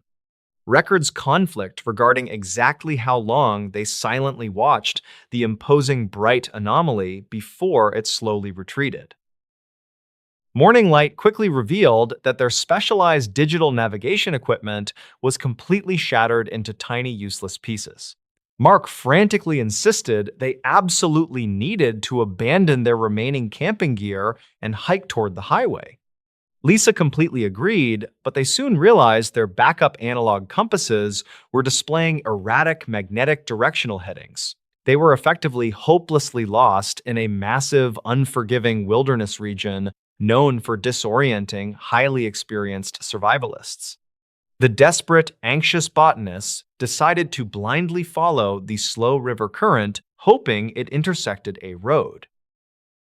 They hiked for 12 grueling, painful hours through thick, thorny underbrush while constantly feeling intensely directly watched. Archived notes from Lisa stated she repeatedly caught brief, terrifying glimpses of pale, smooth objects moving swiftly. Every single time she abruptly stopped to point out the hidden observer, the pale, unknown shapes vanished. Utter physical exhaustion eventually forced them to establish a completely vulnerable, unprotected makeshift camp by the water. They huddled tightly together by a small, warm fire while clutching their sturdy walking sticks for protection. Around 2 in the morning, the surrounding dark, dense woods suddenly fell dead silent as insects stopped. A deep, guttural, mechanical humming sound slowly began to vibrate through the damp dirt beneath their boots. Some locals claimed strange underground natural gas releases occasionally plagued the region, but geologists found no evidence. Mark frantically scanned the pitch-black distant tree line with his thermal camera, but the battery exploded. Lisa screamed loudly in absolute terror when a tall, pale, smooth shape casually stepped into the firelight. The towering, featureless, pale entity did not aggressively attack them, but simply stood motionless, staring blankly ahead. Mark slowly reached for his heavy orange flare gun, but his frozen, numb fingers were trembling violently. The bizarre, towering, unknown creature emitted another deep, deafening, humming vocalization that violently extinguished the campfire flames. Plunged into total suffocating pitch darkness, the two terrified close friends blindly ran into the treacherous swamp. They hopelessly sprinted blindly through the dense, tangled brush until they eventually separated from each other forever. A commercial swamp airboat tour operator miraculously found Lisa wandering aimlessly near a designated access channel. The young, traumatized photographer was severely dehydrated and suffering from multiple minor lacerations caused by sharp branches. State records confirm she was immediately transported to a local regional medical hospital and strictly treated. When heavily armed police deputies eventually navigated back to retrieve the abandoned campsite, they discovered sheer chaos. The heavy, durable canvas tents were completely melted into toxic puddles, and all metal hand tools twisted. Mark was tragically never seen again, despite the massive, coordinated regional search effort spanning 3 adjacent parishes. Highly trained search dogs completely lost his distinct individual scent trail near the edge of a deep bog. Law enforcement officials strongly suspected the blindly fleeing botanist accidentally fell into the massive, dark, deep sinkhole. However, they could not realistically explain how the heavy camping equipment was melted by extreme temperatures. The overwhelming putrid atmospheric sulfur smell and the localized underground ground vibrations also remained totally unsolved. Lisa permanently abandoned her promising wildlife photography career and moved to a bustling, noisy urban city. She absolutely refused to conduct any further public media interviews regarding her terrifying, unexplainable swamp experiences. She eventually quietly wrote a highly obscure anonymous internet blog detailing her intense, lingering psychological mental trauma. Reportedly, she deeply suffered from severe chronic daily insomnia and constant terrifying nightmares featuring tall, faceless entities. Dispatch logs routinely show she frequently called local urban police authorities complaining about strange, heavy mechanical vibrations. The deep, dark Louisiana swamps remain mostly completely uncharted and thoroughly feared by many veteran guides. Experienced local boat tour operators aggressively discourage overly ambitious amateur novice tourists from exploring that bayou. Official public records conflict regarding the actual total accurate number of missing persons cases linked to wilderness. Some ambitious, independent amateur internet investigators occasionally dangerously venture into the region, hoping to finally capture evidence. Most of them always return completely empty-handed, while a few others emerge with deeply unsettling stories. The absolute total lack of any definitive, hard physical evidence continually frustrates those who believe Lisa. The destroyed, shattered thermal camera completely erased any potential digital visual proof of the giant signature. Vociferous internet skeptics constantly loudly argue that sheer blind panic and total darkness easily transformed a bear. Archive notes carefully gathered from the official police investigation confidently concluded that an undocumented toxic gas leaked. Yet, the exact, specific, true origin nature of those massive, perfectly smooth footprints remains a contested topic. University biology experts easily dismiss the crazy, ridiculous idea of a completely unknown, massive swamp animal. They constantly argue that an active, healthy breeding population of large, hidden creatures would leave evidence. No unusual animal hair samples or strange skeletal bone remains have ever been definitively, positively, conclusively linked. Some locals claimed the federal national government quietly, aggressively suppressed the actual truth to secretly protect operations. Official government investigators never confirmed any grand illegal conspiracy and simply permanently closed the bizarre swamp case. What people reported deep in Appalachia still doesn't make sense. Deep inside the treacherous, isolated mountains of West Virginia, a routine geological survey quickly became a completely unexplained mystery. During the cold autumn of 2014, two experienced professionals vanished while thoroughly mapping highly unstable regional terrain. What local search teams eventually uncovered safely completely defies any logical scientific explanation or basic realistic human survival instincts. Archive notes from the massive official investigation describe a highly disturbing timeline of events that still haunts local authorities. 40-year-old William Vance worked as a dedicated structural engineer, assessing old abandoned coal mines' structural integrity safely. His capable working partner was a 32-year-old soil specialist named Elias, who actively mapped erosion patterns. Their primary professional objective required them to camp safely deep inside the Appalachian wilderness, far away from civilian roads. The county file from 2009 actually mentioned several highly unstable, dangerous sinkholes forming throughout that exact region. They arrived on November 2nd and immediately began carefully setting up their heavy technical equipment near a dark ravine. The first quiet, freezing night passed entirely without any significant dangerous incidents, as the exhausted researchers slept heavily outdoors.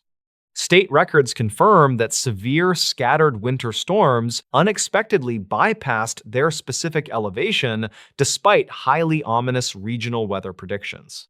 However, Elias woke up shortly after midnight because he clearly heard strange, heavy scraping sounds near the steep ridge. He initially assumed a curious, hungry black bear was aggressively investigating their sealed, waterproof food containers near the trees. When he cautiously shined his heavy flashlight directly outside, the heavy metallic scraping sounds instantly ceased in the darkness. William quickly discovered a highly bizarre set of massive, deep indentations in the freezing soil the following foggy morning. The strange, unexplainable deep tracks were perfectly circular in shape, and they sank nearly 5 inches into solid dirt. Some locals claimed a rogue commercial mining outfit operated illegally nearby, but investigators never confirmed those specific wild rumors. William carefully photographed the bizarre, freezing, muddy footprints and noted that the stride length indicated a massive, heavy machine. He calmly, rationally theorized that some unknown automated logging equipment might have dangerously crossed their remote territory completely overnight.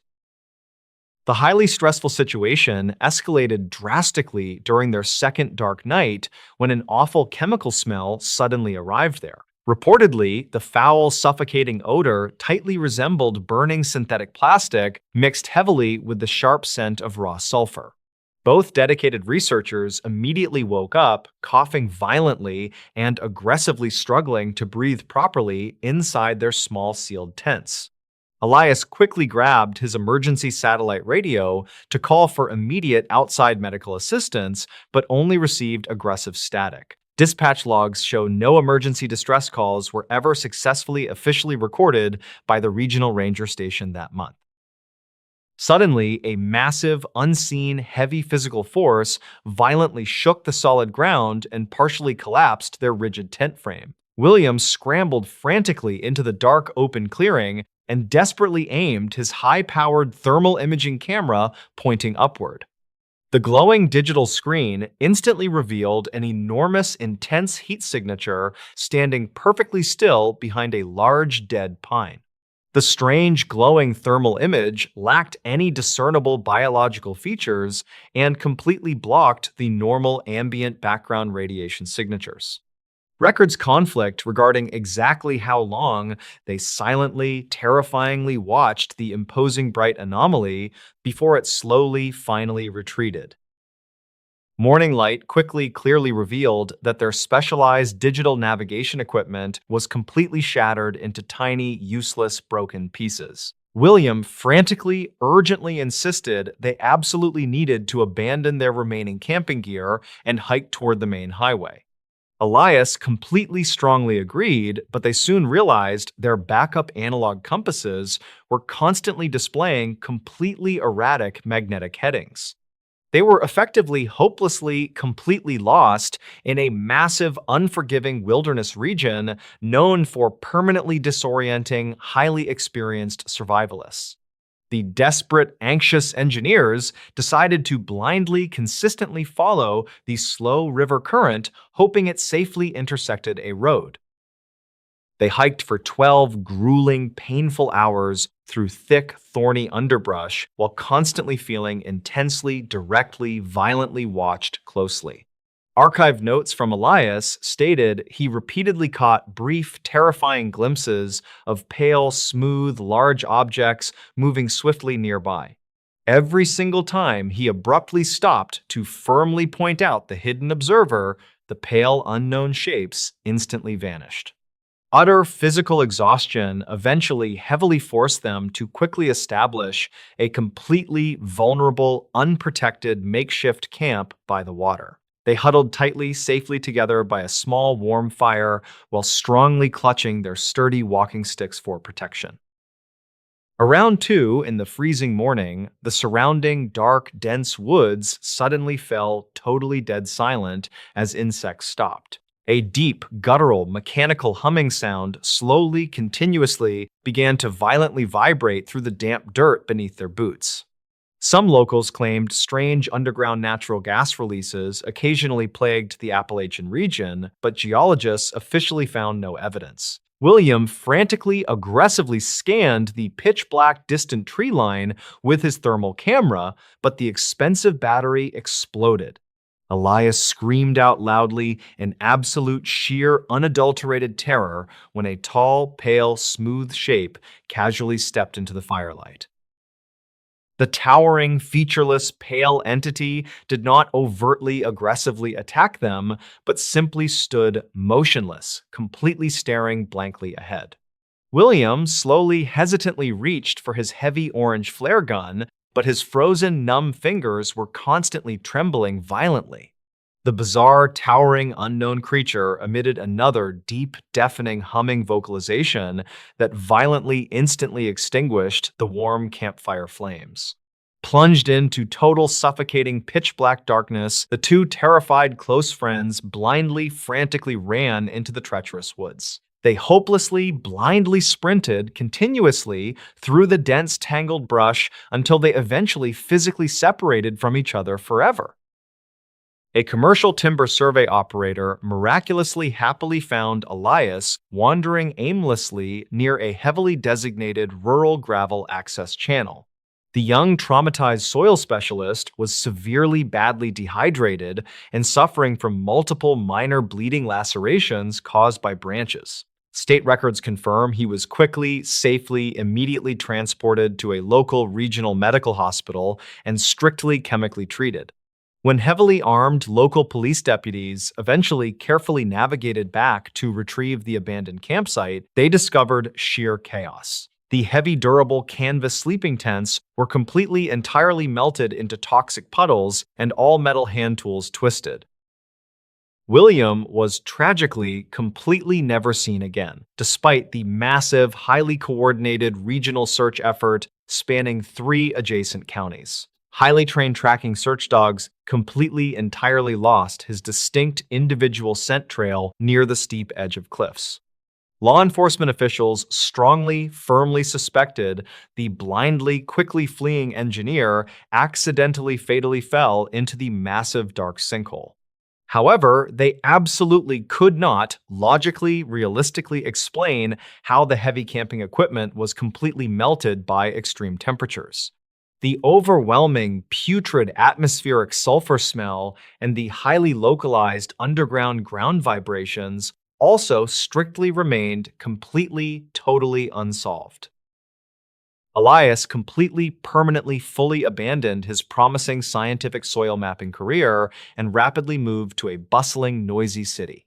He completely, absolutely, strictly refused to conduct any further public media interviews regarding his terrifying, unexplainable deep forest experiences. He eventually, quietly, safely wrote a highly obscure, completely anonymous internet blog detailing his intense, lingering, severe psychological trauma. Reportedly, he deeply severely suffered from chronic, daily heavy insomnia and constant terrifying nightmares featuring tall, faceless, smooth entities. Dispatch logs routinely regularly show he frequently frantically called local urban police authorities, continually complaining about strange, heavy vibrations. The deep, dark West Virginia forests remain mostly completely, thoroughly uncharted and deeply, heavily feared by many veteran guides. Experienced local rural tour operators actively, aggressively, strictly discourage overly ambitious amateur novice tourists from widely exploring that area. Official public state records conflict regarding the actual total highly accurate number of missing persons cases linked to wilderness. Some ambitious, independent, amateur internet investigators occasionally, dangerously, completely venture into the dark region, hoping to finally capture evidence. Most of them always safely return completely empty-handed, while a few others quickly emerge with deeply unsettling stories. The absolute, total, complete lack of any definitive, hard physical evidence heavily, continually, profoundly frustrates those who believe Elias. The destroyed, shattered digital thermal camera conveniently, completely, permanently erased any potential digital visual proof of the giant signature. Vociferous internet online skeptics constantly, loudly, aggressively argue that sheer blind panic and total utter darkness easily transformed reality. Archived notes, carefully, thoroughly gathered from the official local police investigation, confidently, strictly concluded that an undocumented gas leaked.